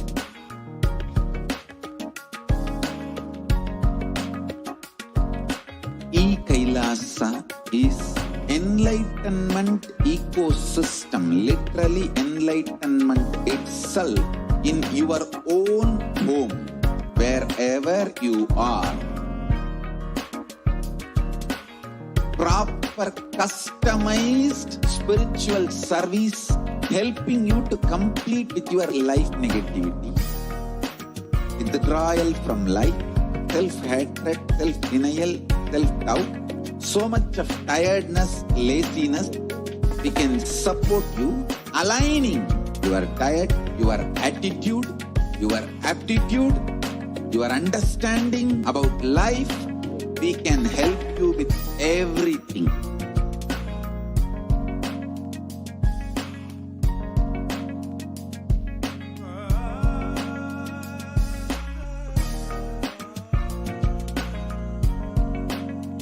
If you are interested in enlightenment, we will immediately bring this to you. If you are not interested, we will explain the whole science, inspire you and make you interested in enlightenment time.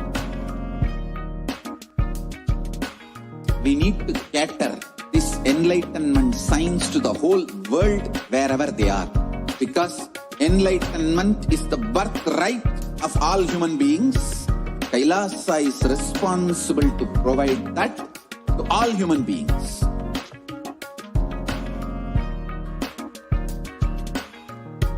Kailasa is the totality of the knowledge I received from my gurus and practice manifested in my life, perfected by teaching millions of people from all cultures, time zones, backgrounds, genders, nationality, race, from every creed.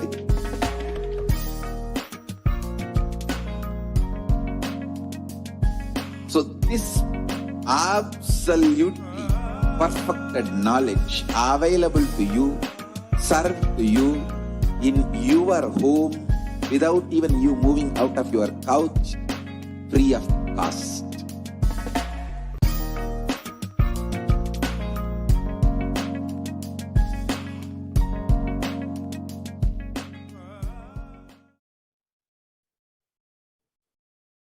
Nithyanandam, and welcome back, dear viewers. The moment, the consciousness. So we were sharing with you about what the Supreme Pontiff of Hinduism revealed about the deeper insights about the Navagrahas.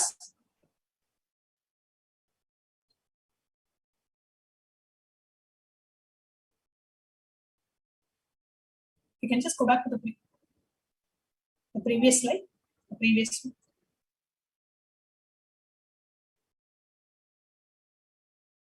Yes. So we were just sharing with you about how the astrological planets are not only astronomical, they are energies. A particular energy of push and pull exists between the astrological planets, and the different energy positions clearly decide the cosmic energy level during the time of birth. And based on that, the Jyotisha will be able to predict the course of life. Not exactly the exact incidents, because you have the freedom to decide whether to sit or stand, to read this or not. So all those we have a freedom. Swamiji very beautifully explains this with an example. He says, if a calf is tied to a rope, or sorry, to a pole, and there is a rope. Now the calf can stand close to the pole, away from the pole. But the calf only has a limited freedom. It cannot just go anywhere else. It can only go within the radius of the rope. So that freedom even we have. But it cannot go beyond the rope itself. Beyond the length of the rope, the calf will not be able to walk. This is how the Supreme Pontiff explained what level of freedom do we have and what are things that are already kind of a part of our life. However, with the science of, with the, not even the science, with the truth of super determinism, Swamiji has very clearly told there is nothing called destiny, nothing called free will. It is your super determinism, where from the context that I am Paramashiva, when you say that, yes, my guru has told I am Paramashiva, from that let me manifest what I want, not only your cognition of the reality will change, even the reality itself will change. So that is the, of course, the Guru Kripa Kataksha on each and every one of us, how Swamiji literally manifests everything we want and gives us powerful cognitions. However, here in the context of the Vedic astrology, if you say for a normal person, for a normal person's life, a certain freedom he has, but he only has a certain limited freedom. Beyond that, then life goes through a natural flow.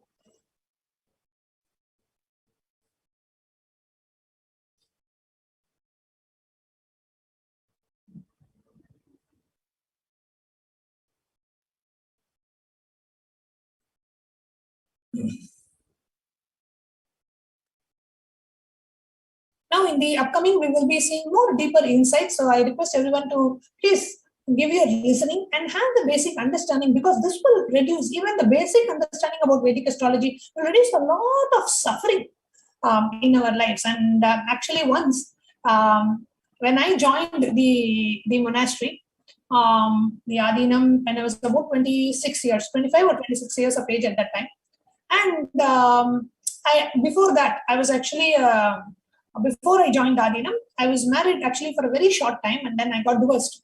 And after that, only I met Swamiji in that, when you get divorced and when things are not going the way you want, and you basically go through such a low curve in life, and that's when the seeking gets awakened, and I was introduced to Swamiji and all that. And then, of course, I wanted to live with Swamiji and take sannyas. So when I came to the Adinam, the first thing, actually after a week or two in the Adinam, Swamiji, during one of the darshans, Swamiji asked me, "Who told you to get married?" So I said, "Swamiji, that's, like how in India, right? By 17 you finish school, by 21 you finish undergrad, by 23 you finish masters, and by 25 you get married. It is, you don't even decide, you just go. Whatever everybody does, you also do the same thing." So I was doing the same thing, and then that's all I said. And then at that time only Swamiji said, you are meant to live a life of sannyas. You have a sannyas horoscope. And even if you had gotten married, either the husband would have died or you would have met with an accident or whatever, because you are meant to live this lifestyle. So only at that time I realized, how we come with a certain purpose, we come with a certain plan, we come with a certain prarabdha, and that prarabdha will get executed in our life. So the major course of life, if you get enlightened or not, can be predicted. Principles can be predicted, not policies. So having an idea about your horoscope will give you the intelligence and also the acceptance in your life. Intelligence to take the decisions and the acceptance to bear the inevitable things. In my case, the divorce. If I had known that, this was it, even after the divorce, it would have helped heal, because I went through, a low curve in my life. I need not have gone through that if I had known that this is what is going to be my path. First of all, I would have not gotten married, but even if I had, and I came to know after, it would have helped heal. So Navagrahas are also known to have an impact on the different parts of our bodies and the smooth functioning. For instance, Surya provides longevity and good health. Chandra has an impact on the digestive system, fertility, and mental health. Mangala affects muscular strength. Buddha causes respiratory and skin-related issues. Guru impacts metabolism, liver, pancreas. Shukra, the reproductive organs, while Shani also has an impact on our health. Now, the basic misinterpretation of the grahas, which all human beings have, is some grahas does good to them, some don't. For example, people are afraid of that 7.5 years Shani. In Tamil, we call it Elra Shani. Then they don't even use the word Shani. Elra itself means that, oh God, this person is not caught in the malefic effects of the Shani planet. So, and the Rahu effect. Some believe that Shukra will do good for life and bring wealth and well-being. Now, if a person is suffering from a pattern long enough, then the grahas intervene and give the life solution, where he's forced to break the pattern and move towards the experience of Paramashivoham. Swamiji has said, Sani, Rahu, Ketu makes one accountable for the smooth flow of the law of the cosmos. Sometimes we learn a lot in suffering. Right? Swamiji says, joy gives us wings, suffering gives us root. So even when you go through the so-called suffering in life, it grounds you, it gives you the root. So that's why when we listen to the Guru, none of the grahas will have an effect, because the Guru is taking us to the Paramashivoham in a very sweet way. As long as we are integrated to the Guru, grahas will not have any effect on us. Swamiji shared, if we are stuck in a pattern for a long time, unable to break it, it is only because of non-listening space. And it is at that time that the grahas handle us. When we do not listen to the Guru, then we go through the regular flow of life, and the grahas handle us.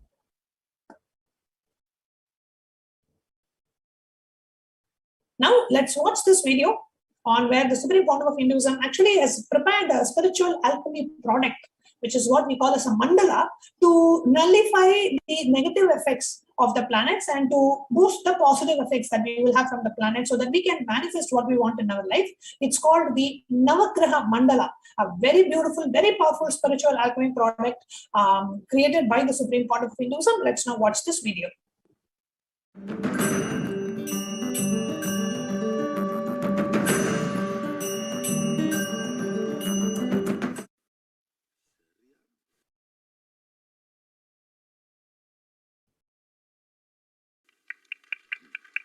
It actually represents Hindu cosmology. So, in this, please listen. In this sheet, Navagrahas are installed. In this 2D sheet, Navagrahas are installed with 3 color. Varivadivu, Olivadivu, Kurivadivu. Means, in the form of mantra, in the form of figure, in the form of symbol. Varivadivu, Olivadivu, Kurivadivu. These are Trikalas. In the Trikala means is in the form of Navagrahas in the form of symbol and in the form, actual form, and in the mantra. 3 shapes they are installed, and each one of them are installed in one Garbha. Their life is. This represents 11 dimension. This 3-layer length, breadth, depth dimension. Inside 9 Garbhas are kept representing 9 more dimension. The 11th space cannot be given in matter. It will be given to you as an initiation. So understand? This represents 9 Navagrahas and 11 dimensions. Sadashiva talks about it in Kamikagama and Shastra Praman.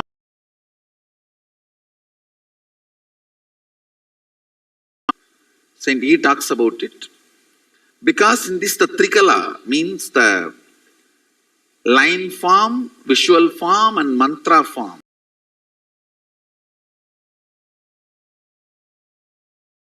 Considered as deity, and you can even do puja to it. In mandala, the visual form will never be there usually. But in the Navagraha mandala, it is written, the visual form has to be there. Because the visual form is there, now it is equivalent to a deity also. Not only a spiritual alchemy product, deity also.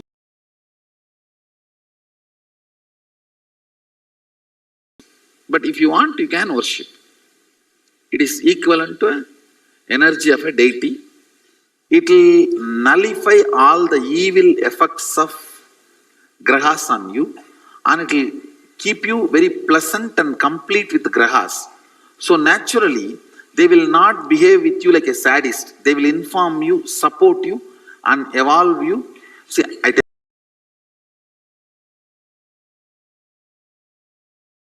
by Sadashiva, making every being experience Sadashivatva is their responsibility. Either by giving you right experience or wrong experience, they educate you to manifest Sadashivatva. Now, they will make it more easy for you. That's all. There will not be root shock. So it will keep you in the space of completion with grahas.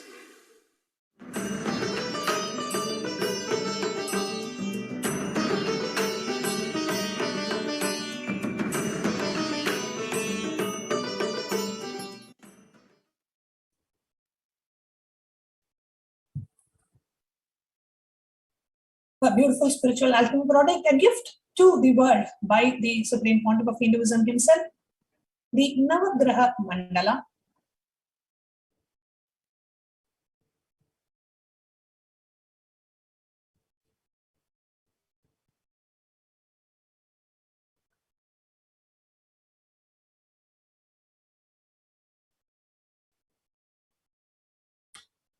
Now, let's have the powerful cognition from Paramashiva and how we should be humble to the grahas. Here is a direct revelation by the Supreme Pontiff of Hinduism. Let's watch this video.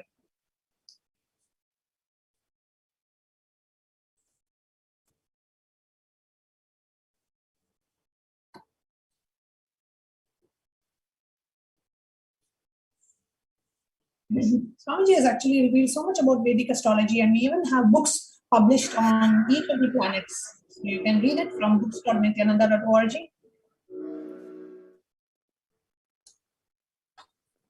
Suddenly, maybe the reasons known only to him, he decided to teach the whole science of Navagrahas, showing directly the grahas to me.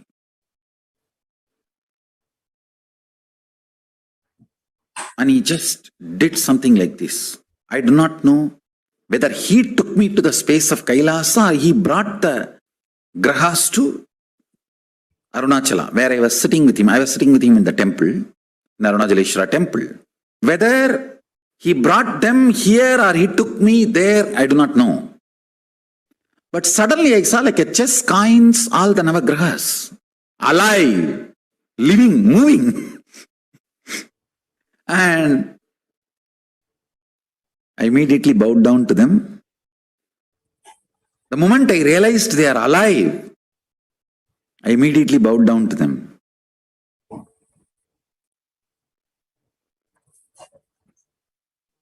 Then he started talking about every graha and explaining who holds what energy and who does what responsibility, and the whole science he transmitted into me, the whole knowledge of Jyotisha.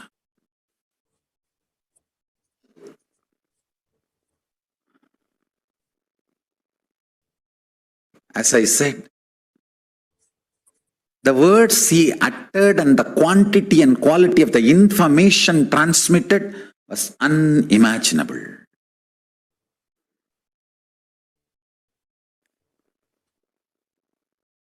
He also taught me an important sacred secret.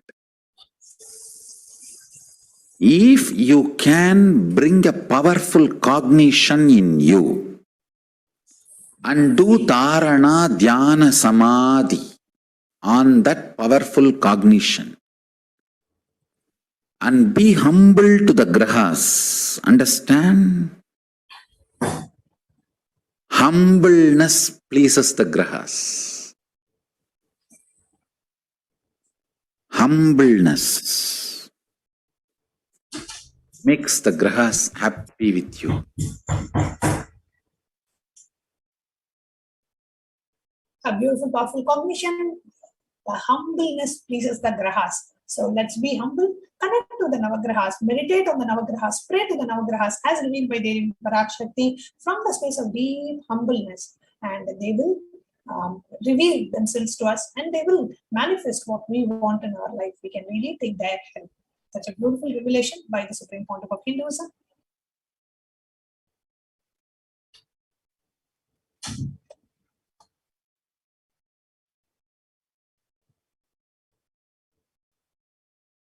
And then here Swamiji talks about his experience with his guru, Aranyagiri Yogeshwara, and how Aranyagiri Yogeshwara taught Navagrahas the very science and downloaded, I shouldn't say taught, but downloaded the entire knowledge of Vedic astrology and Navagrahas into Swamiji.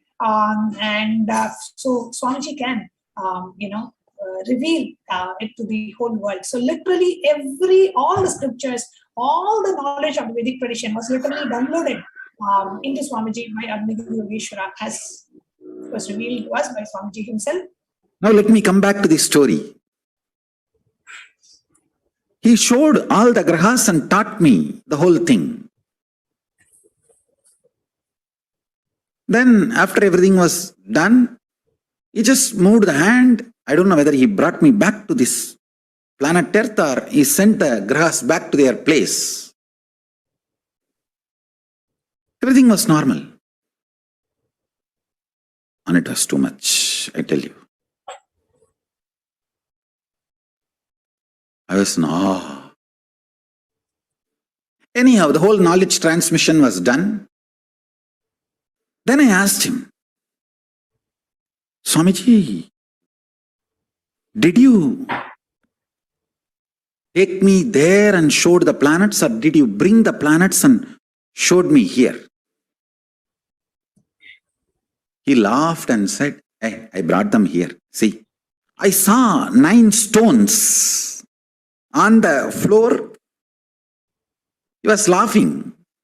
He was trying to tell me that, hey, through these stones only I taught you, I brought them here.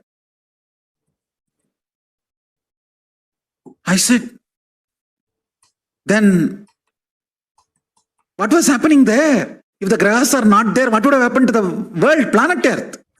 If somebody looks up, if the sun is not there, what will happen?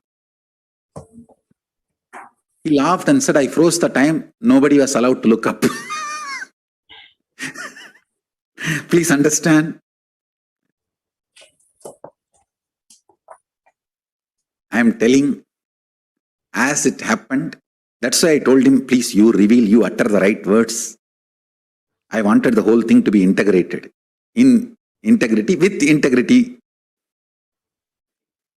Let complete integrity be maintained with Paramashiva.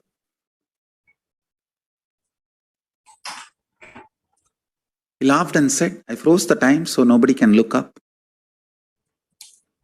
Till the whole thing was happening, it was too much. I asked him, can I take these 9 stones? I wanted to keep them in my puja. He laughed and said, why just these stones?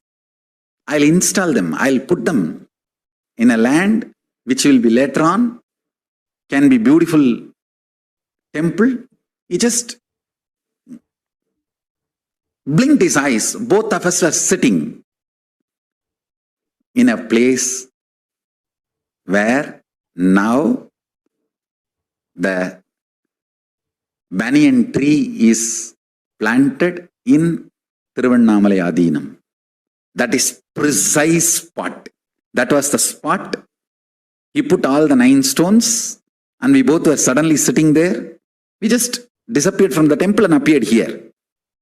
And he pushed all the 9 stones on the ground and said, this place will radiate the powers of Navagrahas. Later on, you will understand why I did this here. Of course, maybe after decades, many years, we got that property. Now the ashram is there. When I went back, I know that is the property. That is the reason I put Navagraha Vanas there. Nakshatra Vana in that area. For all the grahas and nakshatras to be present and bless everyone. Whoever goes and sits and meditates on Arunagiri Yogeshwara there, with the powerful cognition of Paramashivoham, Arunachala will bless. Arunagiri Yogeshwara will bless. Paramashiva will bless and liberate all of them from all the malefic effects of planets. Go and sit in that Navagraha Vana, Nakshatra Vana, and meditate on the powerful cognition. Do samyama on the powerful cognition.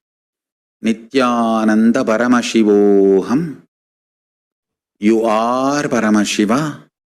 Chanting Mahavakya. Do samyama.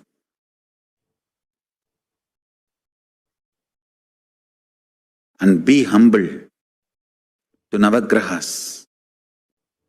Be humble to Navagrahas.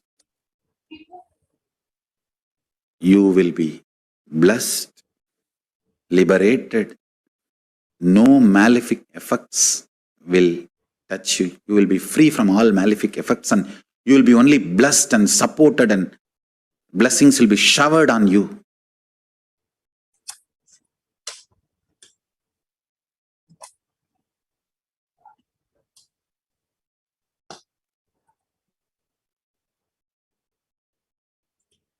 Such a beautiful revelation by the Supreme Founder of Hinduism, where the current Tiruvannamalai Adinam, the Kailasa and Tiruvannamalai is located. That's the place where Arunagiri Yogeshwara installed the 9 stones. And let us all pray to Arunagiri Yogeshwara, pray to Arunachala, and pray to the Supreme Founder of Hinduism to remove the malefic effects of all our planets and help us with the right things.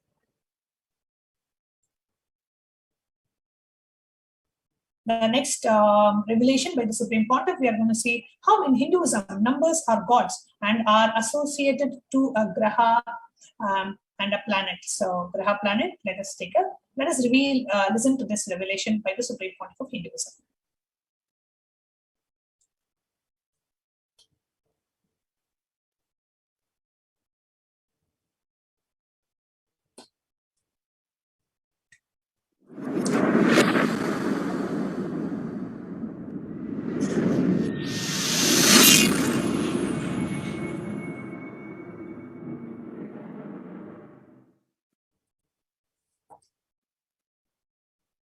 Once my guru was trying to teach me the Surya Siddhanta, means how the Panchanga can be predicted and penned down.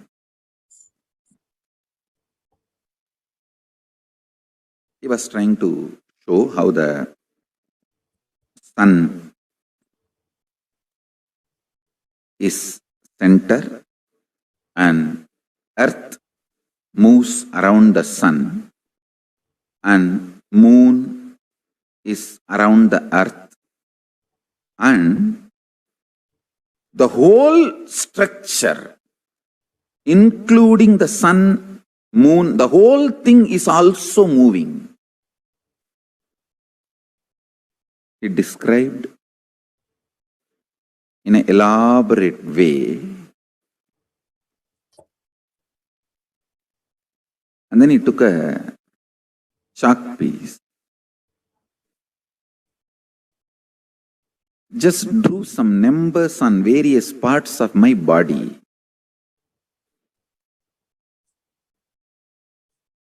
The numbers belong to each graha, is directly connected to our internal organs.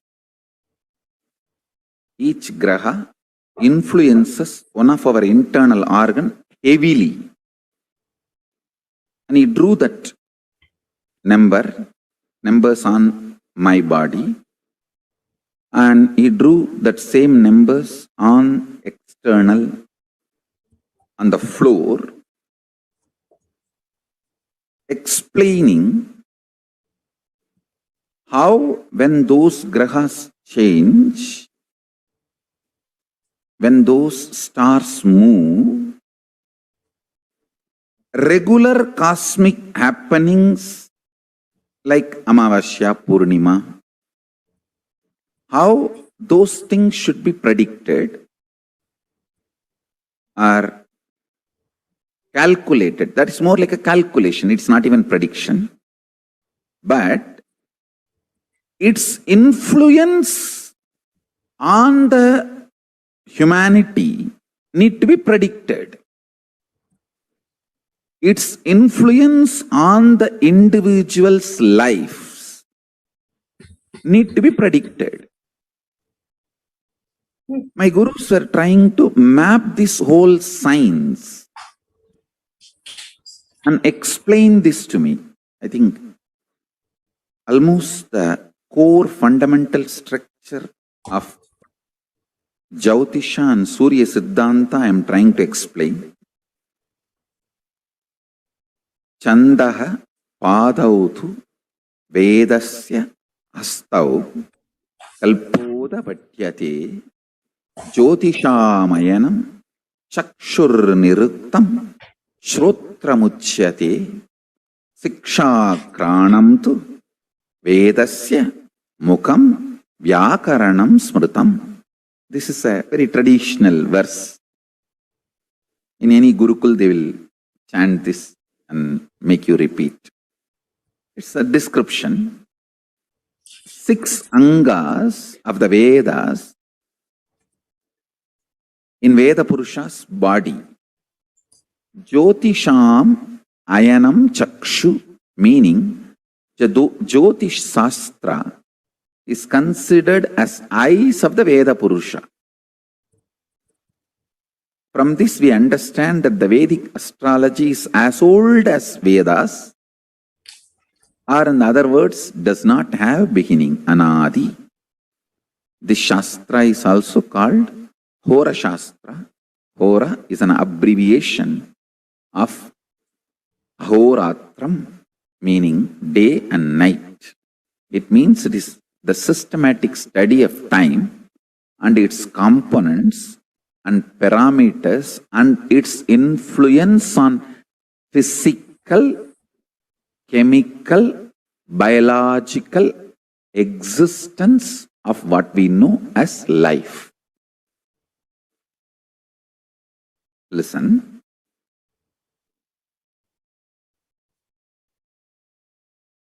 One very funny incident happened when he was teaching me. I was so intensely immersed in his teachings. He was showing me, hey, this is Surya. This influences your brain thinking system. This is Rahu. He influences your liver. The actions liver performs physically, its influence on your thinking system,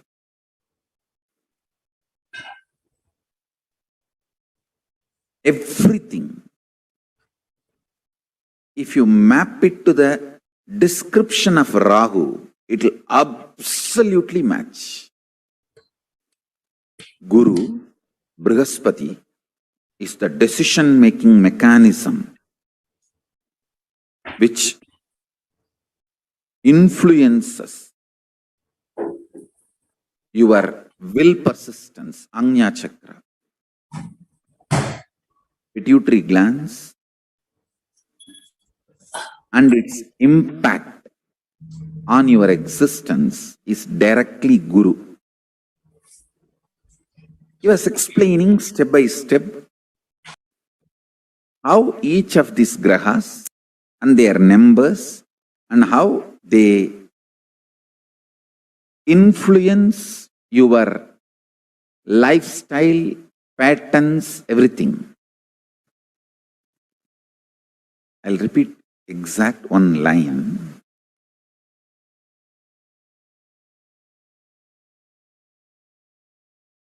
He was touching that Rahu description of how he was describing Rahu and touched my body. Infused that Rahu energy in my liver. I could see immediately so much happening inside me. I just vomited. Literally, physically, felt so fresh, alive, relieved. Of course, after cleaning all that place, everything, my Guru has explained.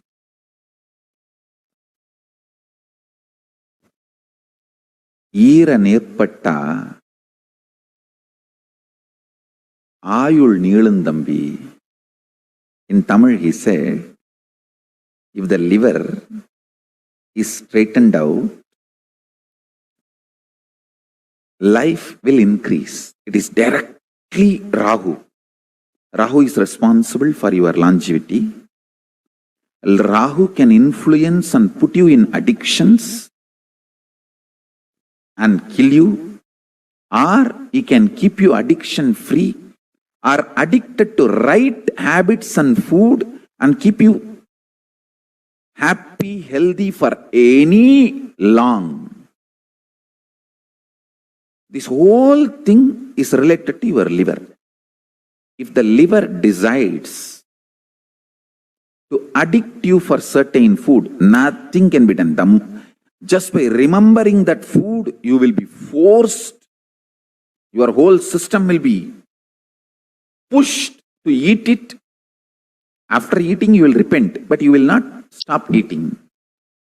He said, integrity of the liver to the purpose of your existence makes you long, happy, healthily living.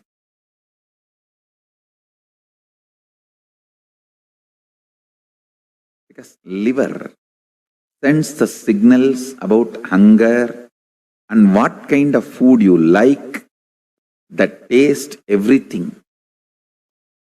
The memories of the food and its taste flashing in your system and you being influenced to eat that same kind of food, timing, rhythm, everything is liver. Whether it is alcohol addiction, which is the worst. The best addiction is addicted to fasting. Let me explain my Guru Raghupati Yogi's words. Eera nerpada means if the liver is integrated, it creates right desires, which keeps you healthy, which continuously detoxes you, which creates taste for healthy things.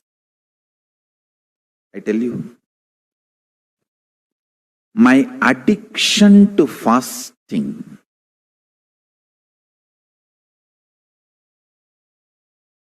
has brought not just health, 24/7 active, alive, intense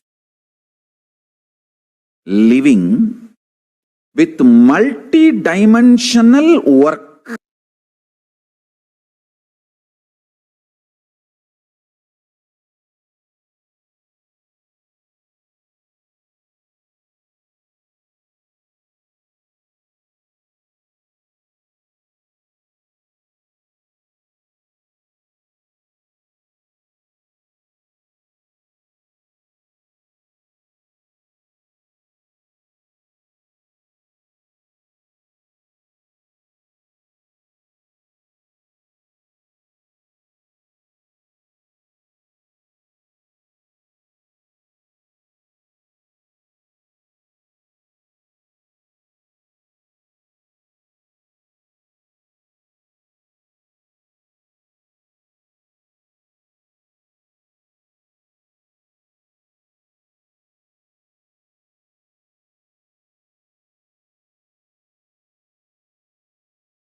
So the Navagraha Puja is a Vedic prayer which produces tremendous positive energy and help everyone to gain courage to face any situation in life.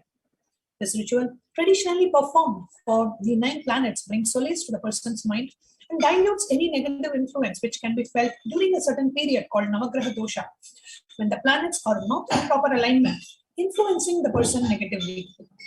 Due to these, people fall into depression and certain low moods. This period may last for some time, depending on the power of the planet.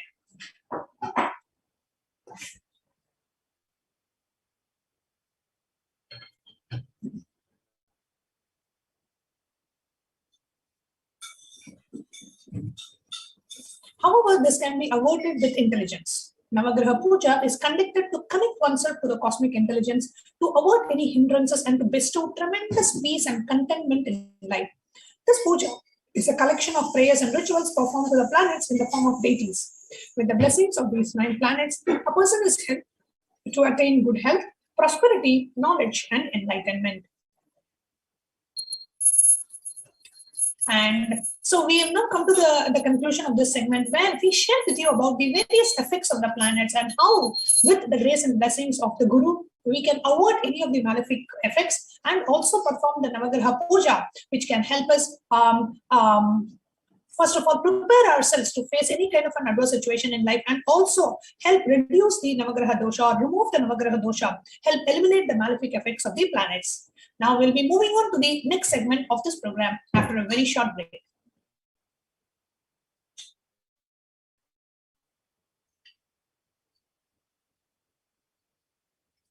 Just be alive for next 3 years. Don't die within next 3 years.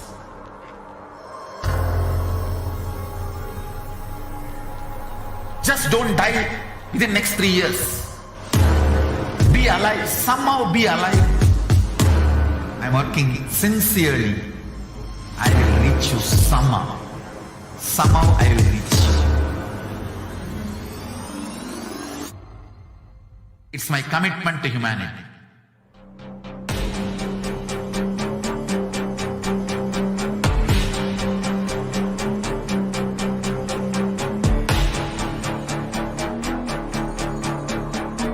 Just don't die within next 3 years. I will reach you wherever you are, whichever corner of the world you may be. I will reach you with enlightenment. You manifesting the space, state, powers, being Paramashivoham. It is possible, and it is possible for you.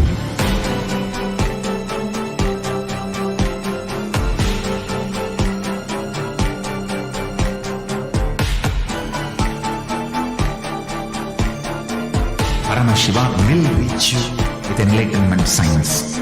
I know he is going to do the job. Just be alive for next 3 years. Nothing else.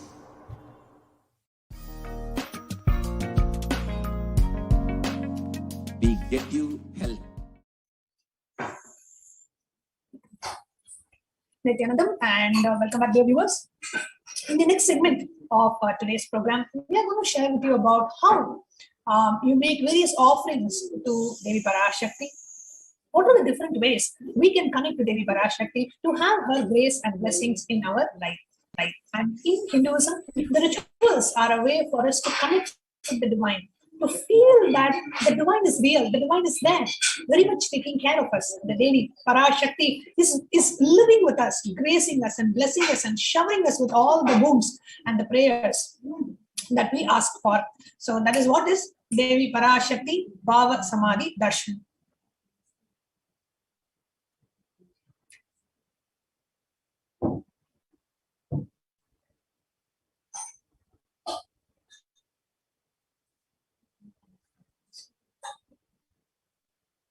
First, let us understand the very context of the offering. What is the context of offering in Sanatana Hindu Dharma?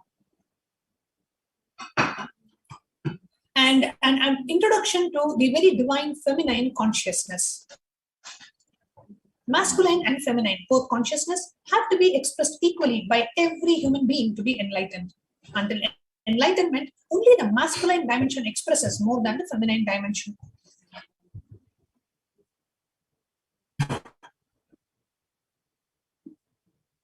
And the deity's picture that you are seeing on the right side is the deity of Ardhanarishwara. Ardhanarishwara is an incarnation of Paramashiva with half his body as Paramashiva and half his body as Parashakti, which represents a beautiful poise and the balance of the male and the female energies, the male and the female components in us. As revealed by the Supreme Pontiff of Hinduism, in each and every one of us, we are either 51% female, 49% male, or 51% male and 49% of female.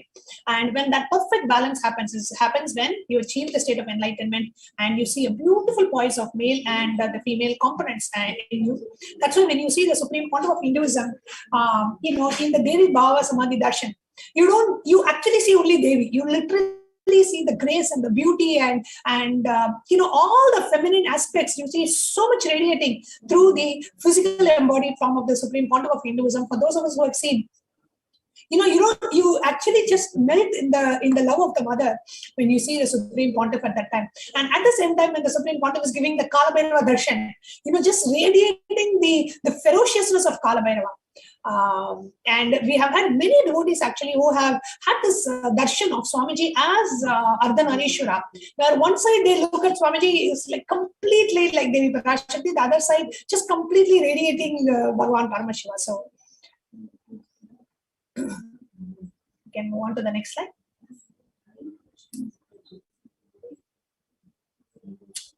Now the incompletions, the life negative and adharmic cognitions in the 5 dimensions leads to misconstrued karana and karya, the cause and effect, further leading to suffering and pain and calamities in individual, personal, and collective and global levels.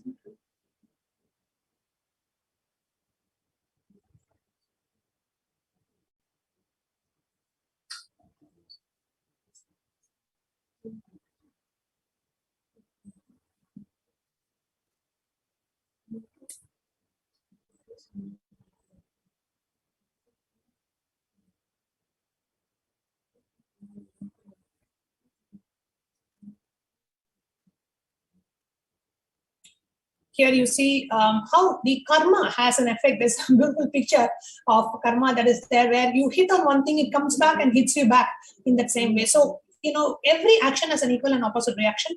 Like the karma, when you do something, when you cause pain to others, it will come back as pain to you. When you enrich others, you will feel enriched. So the very dharma, the cosmic law, is the karma theory.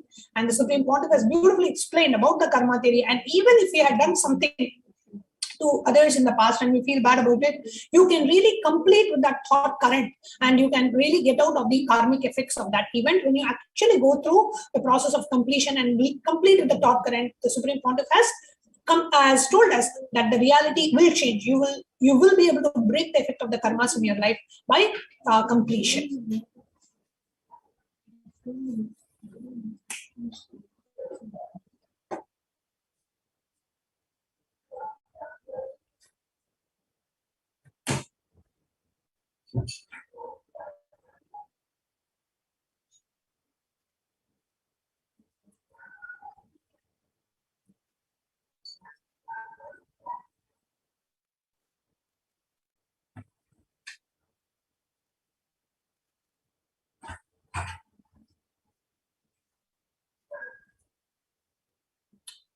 The 43 energies of the Sri Meru, they constitute the 43 energies inside us in the human body. When all the 43 are integrated to Dharma, one becomes enlightened.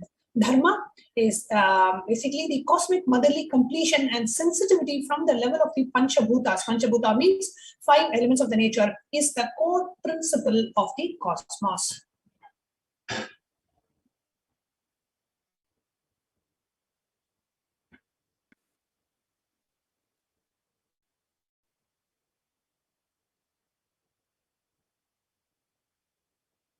Now, awakening the sacred feminine is the key to enlightenment. When awakened, a man expresses the sacred feminine consciousness. He becomes a great revered leader. When awakened in the woman, she expresses the sacred feminine consciousness. She becomes Devi, the cosmic mother, expressing the powers. And in the Vedic tradition, if you actually see men who are very passionate or aggressive, they are used for creating the infrastructure. However, women on the other side, they are, like Swamiji says, women are the most stable, and any kind of an ecosystem, community, everything is held together by the women. Whether it is a family, held together by women, community, society, everything, when given to a woman, she just holds it together. She doesn't just break it and throw away and go. That is a very quality of a woman. So the Vedic tradition utilized that very natural attributes and aspects of the masculine and feminine and utilized it for creating a beautiful enlightened civilization. Okay. So now let's understand about conscious sovereignty. Now, out of the millions of paths on to spirituality and to experience the ultimate, the easiest, sweetest, the most beautiful path to enlightenment is connecting with the cosmos as a mother, Devi Parashakti, the divine feminine consciousness.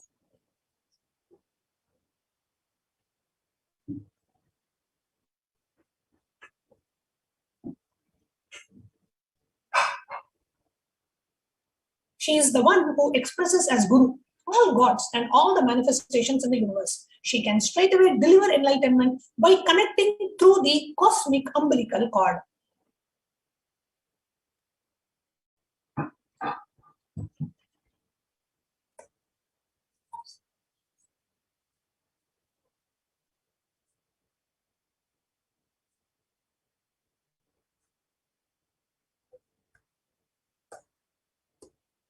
And the offerings is not to benefit the divine, of course not, but to close our gap with the divine.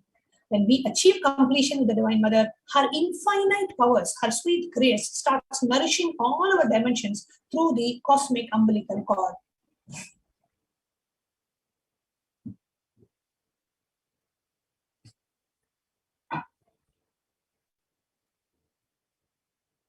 See, when you connect with the divine, when you realize like Devi Parashakti is real, when you offer that, it literally brings you into a deep space of feeling connection with the divine. And as far as the offerings are concerned, there is nothing too small or too big one can offer to connect with the Divine Mother. It has to be from a space of love of a child, looking at the mother and handling her. What it has to share with her out of deep love and gratitude. It can be a cup of milk or a flower, or it can be a precious jewel, or adorn her smiling face. It can be anything. Just out of your deep compassion, offering something to the Divine Mother.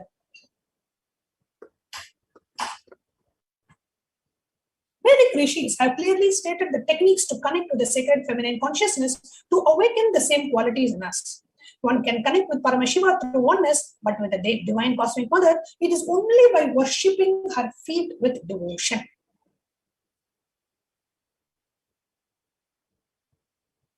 So, offering our devotion at the divine lotus feet of the beloved Mother, Devi Parashakti. Mother worship is the most non-violent, most peace-centered, most healing, soothing, and the sweetest path to enlightenment amongst all traditions on the planet Earth. Worshipping includes contemplating, meditating through the sacred offerings of the mantras and oblations at her feet.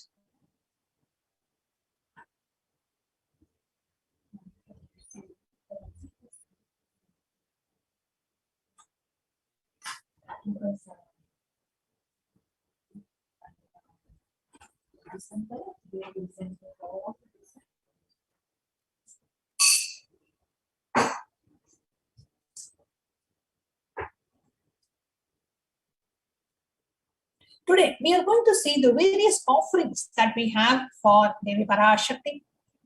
What are the different ways I can connect with Devi Parashakti? We can all connect and receive her grace and blessings in our lives.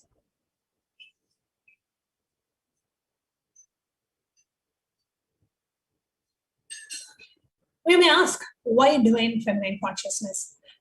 Because she is the ultimate, and it's very easy to connect with her. It is one of the easiest paths to connect with the divine in the form of a mother, because mother is the one who never judges us. Wow, however we are, she always thinks that we are the best. So it's very easy to connect with the mother. Whatever we do, however we are, we feel so comfortable, we feel so loved, we feel so unjudged. So it's very easy to connect with the mother. There's a beautiful verse in the Hindu scriptures where it talks about who is Devi Parashakti, the divine feminine, Devi Parashakti, The verse beautifully says, Aham Rudrebir Vasubhihi Charami. I am the Rudras, I am the Vasus. So it describes Devi Parashakti as literally the source behind everything. She is the source Shakti. And from Parashakti, all of us manifested, and into Parashakti, all of us merge. So she is the source Shakti. So I'm going to read the translation of this verse. It says, I walk as the 11 Rudras, I walk as the Vasus, I walk as the Vishnu and other Adityas and all divine forms, Vishwadevas, assuming the form of an inner self of all the gods. Hold aloft Mitra and Varuna, even as Indra and Agni I do, and the Ashwin twins too.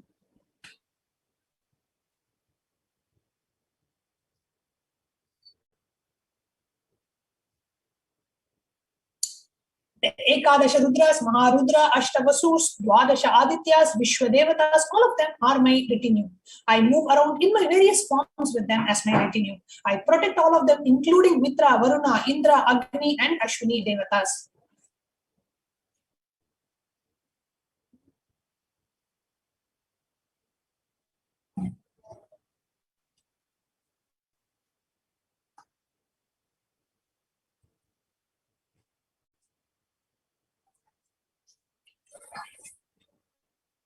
Devi declares herself as the inner self of all the gods. She is all pervading and all permeating.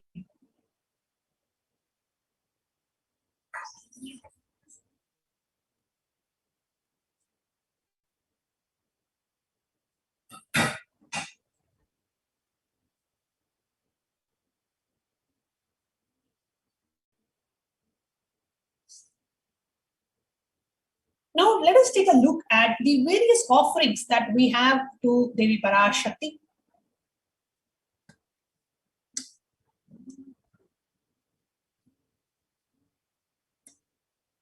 What are the different ways we can connect with Devi Parashakti?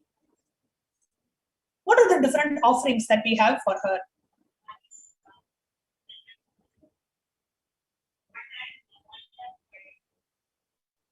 So the first offering we have to Devi Parashakti is the offering of the E-Hundi. And the E-Hundi offering, there's a beautiful reference from Lalita Sahasranama which says, Bhakti Priya, Bhakti Gamya, Bhakti Vashya, Bhayapaha, Shambhavi Sharadaradhya, Sharvani Sharmadayini. Devi is fond of true devotion. She is realized through true devotion.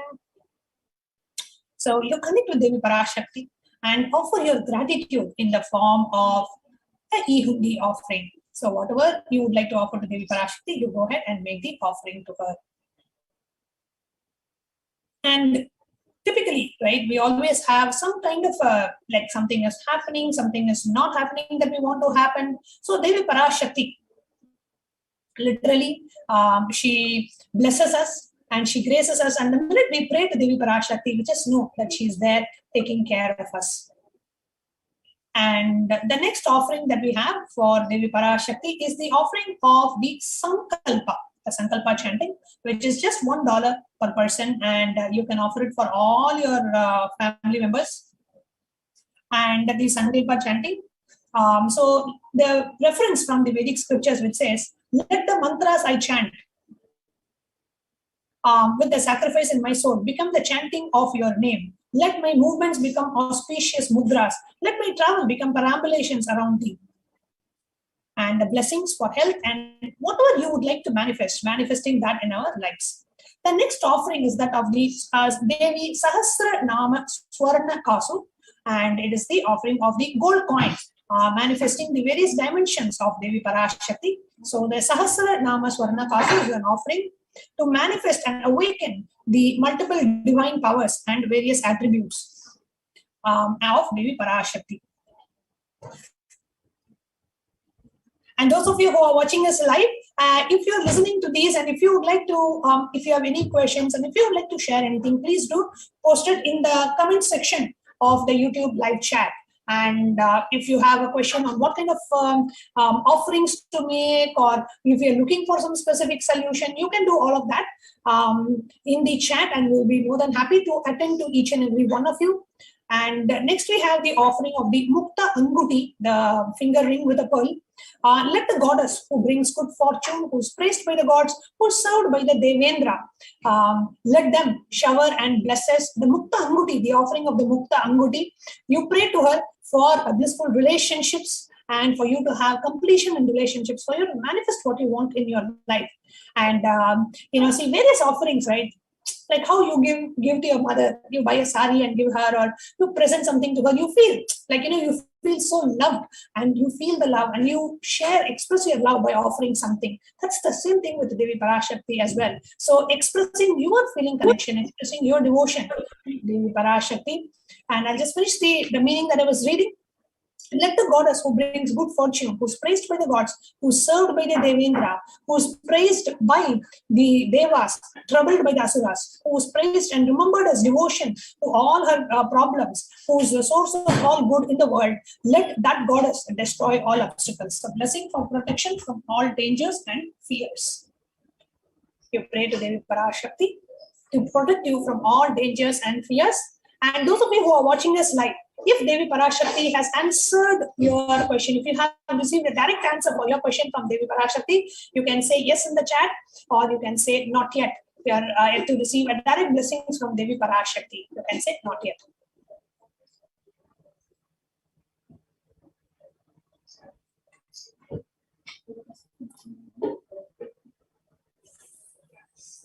The next offering we have is that of the Swarna Padma Pushpa, the golden lotus. It's a beautiful reference in the Vedic scriptures which says, Siddhi Buddhi Prade Devi Bhukti Mukti Pradayini Mantra Murte Sada Devi Mahalakshmi Namostute. Devi who bestows accomplishments and intellect, who showers worldly prosperity. Devi who powers the subtle mantra of the cosmos, I bow to you, Devi Mahalakshmi. Blessings for attracting positive relationships in personal and business dimensions.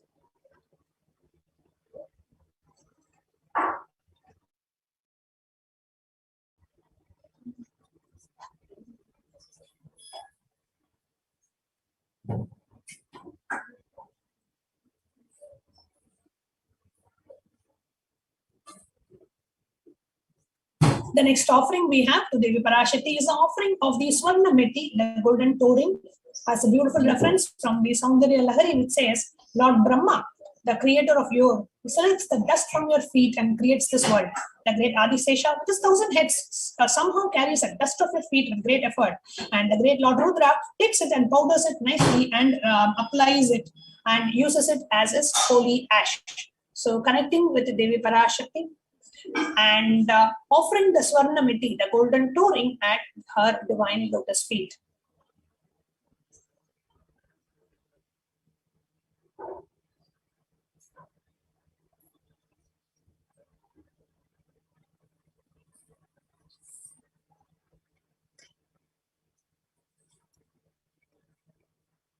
We have various different offerings for Devi Parashakti, and what is it that you would like to manifest? You can choose any specific offering to express your love and your devotion to Devi Parashakti. So the next offering that we have for Devi Parashakti is the offering of the Swarna Meti. There are some more benefits that I would like to read out to all of you. The blessings for a life of leadership qualities by offering worship to the divine lotus feet, achieved by even worshipping a tiny grain of dust from her feet. Meti is a golden touring to worship by adorning that divine, for adorning the divine Devi Parashakti's feet.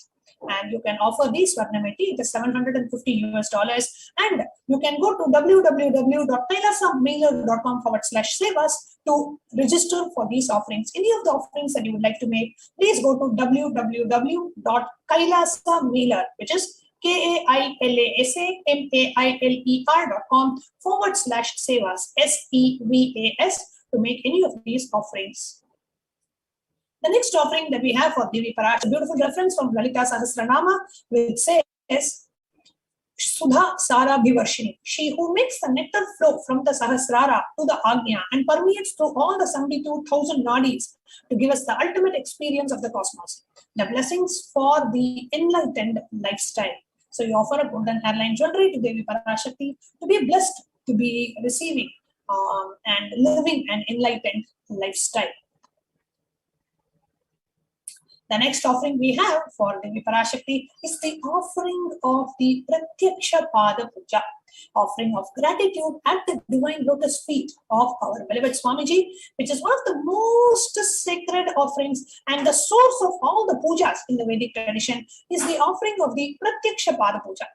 So the reference to this offering is from the Guru Ashtakam, where Bhagavan, the great incarnation of Paramashiva, Adi Shankaracharya sings, he says, Yasho me patam dikshu dhana pratapa jagat vastu sarvam kare yat prasadat manaschena latnam guru rangri padme tatakim tatakim tatakim tatakim. My repute has travelled in all directions through my philanthropy and prowess. All the things of this world are in my hands as reward for my virtues. Yet if one's mind is not centered upon the lotus feet of the Guru, what then, what then, what then? We may have all the best things of the world, but if our mind is not fixed on the lotus feet of the Guru, what is the use? So the best offering a disciple can offer is offering of gratitude. That is all we need to do. Just say, thank you, Swamiji. Thank you for happening in my life. What have we done to have Paramashiva himself coming down in a human body, in a physical embodied form, and gracing me and blessing me? That I am blessed today to have the darshan of Paramashiva. My eyes are falling on Paramashiva, Parashakti, the BHAVASAMADHI darshans that we are having. What have we done to have darshan of so many gods? You know, it is unheard of that so many darshans a being is blessed with, and it is just open to one and all of us. What have we done to deserve this in our life? So, only emotion that we can have towards Guru is gratitude. Thanking Swamiji. Swamiji, thank you for happening in my life. And when you offer especially, see, on the 28th of December, we are celebrating Swamiji's 45th Avatara Dinotsava. Swamiji is completing his 44 years and entering his 45th year. The very day, the superconsciousness assumed the human body in the form of Bhagavan Sri Nithyananda Paramashivam. That is falling on the 28th of December this year. We celebrate as per the Vedic calendar, the Margani month and Chitra Nakshatra, which happens on the 28th of December this year. And on that day, we are having a very special offering of Pratyaksha Pada Puja. Purna Pandolikar is joining us in this live stream. Purnama, thank you so much for commenting in the chat. Very special Pratyaksha Pada Puja.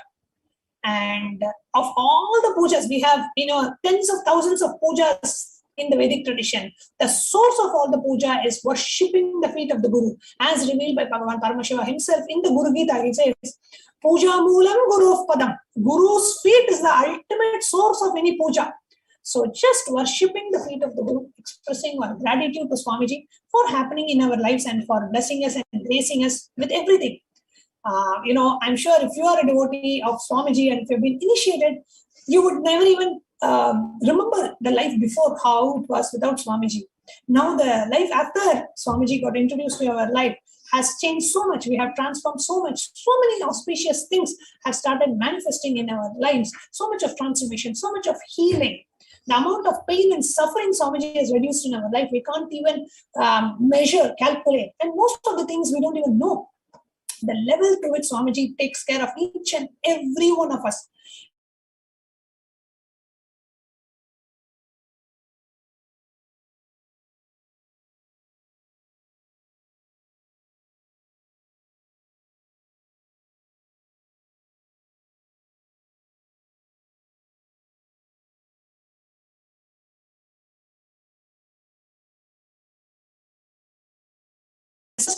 Continuously showering us.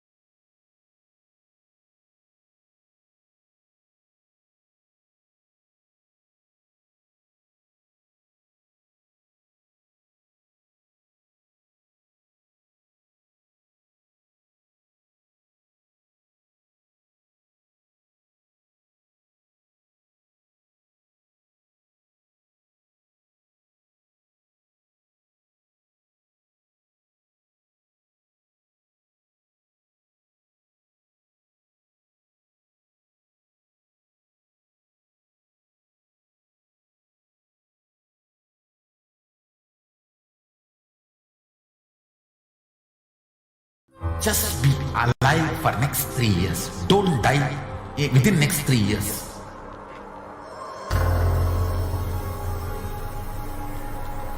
Just don't die within next 3 years. Be alive. Somehow be alive.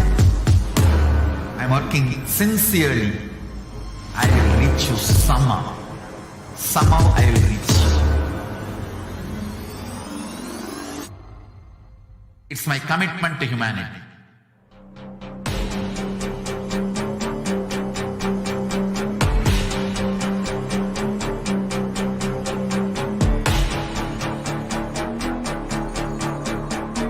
Just don't die within next 3 years. I will reach you wherever you are, whichever corner of the world you may be.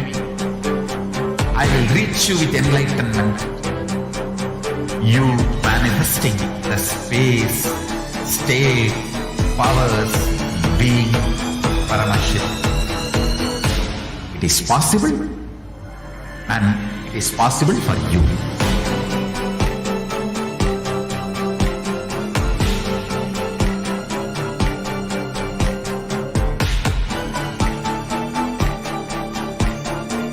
Paramashivoham will reach you with enlightenment science.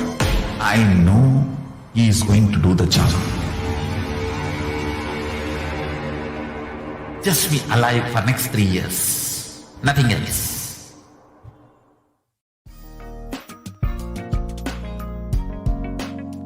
We get you health. We get you ability to build beautiful relationships in your life. We get you direct spiritual support, and we make sure you become wealthy.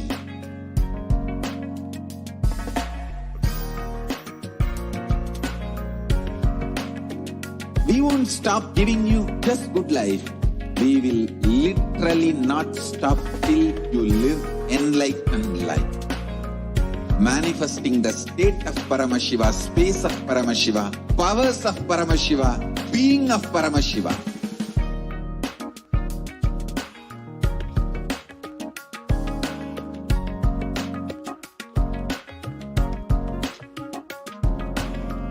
Whole world should become Kailasians.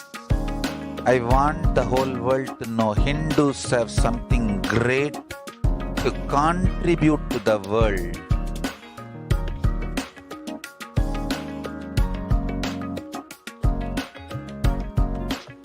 We have something great to contribute to the world. Let us do that.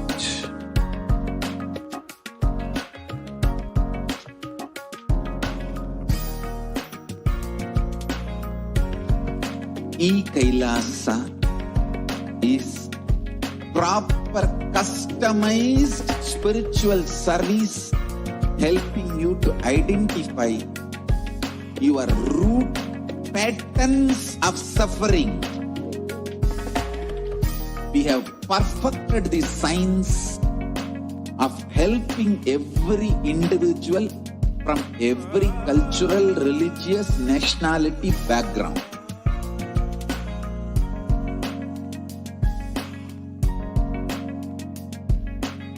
You will have lowest reactionary assumptions, highest awakened response, alive response for life continuously.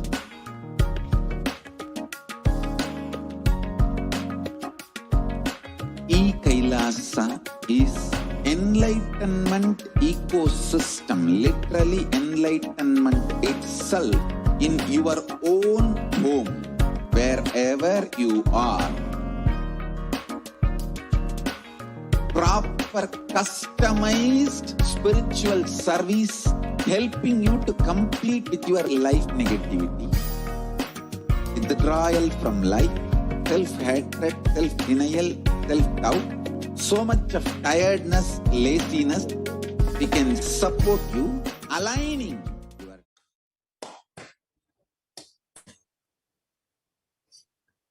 Nithyanandam, and welcome back, dear viewers. So, really sorry for the technical glitch. As I was just explaining about the Pratyaksha Pada Puja, there was a short technical glitch.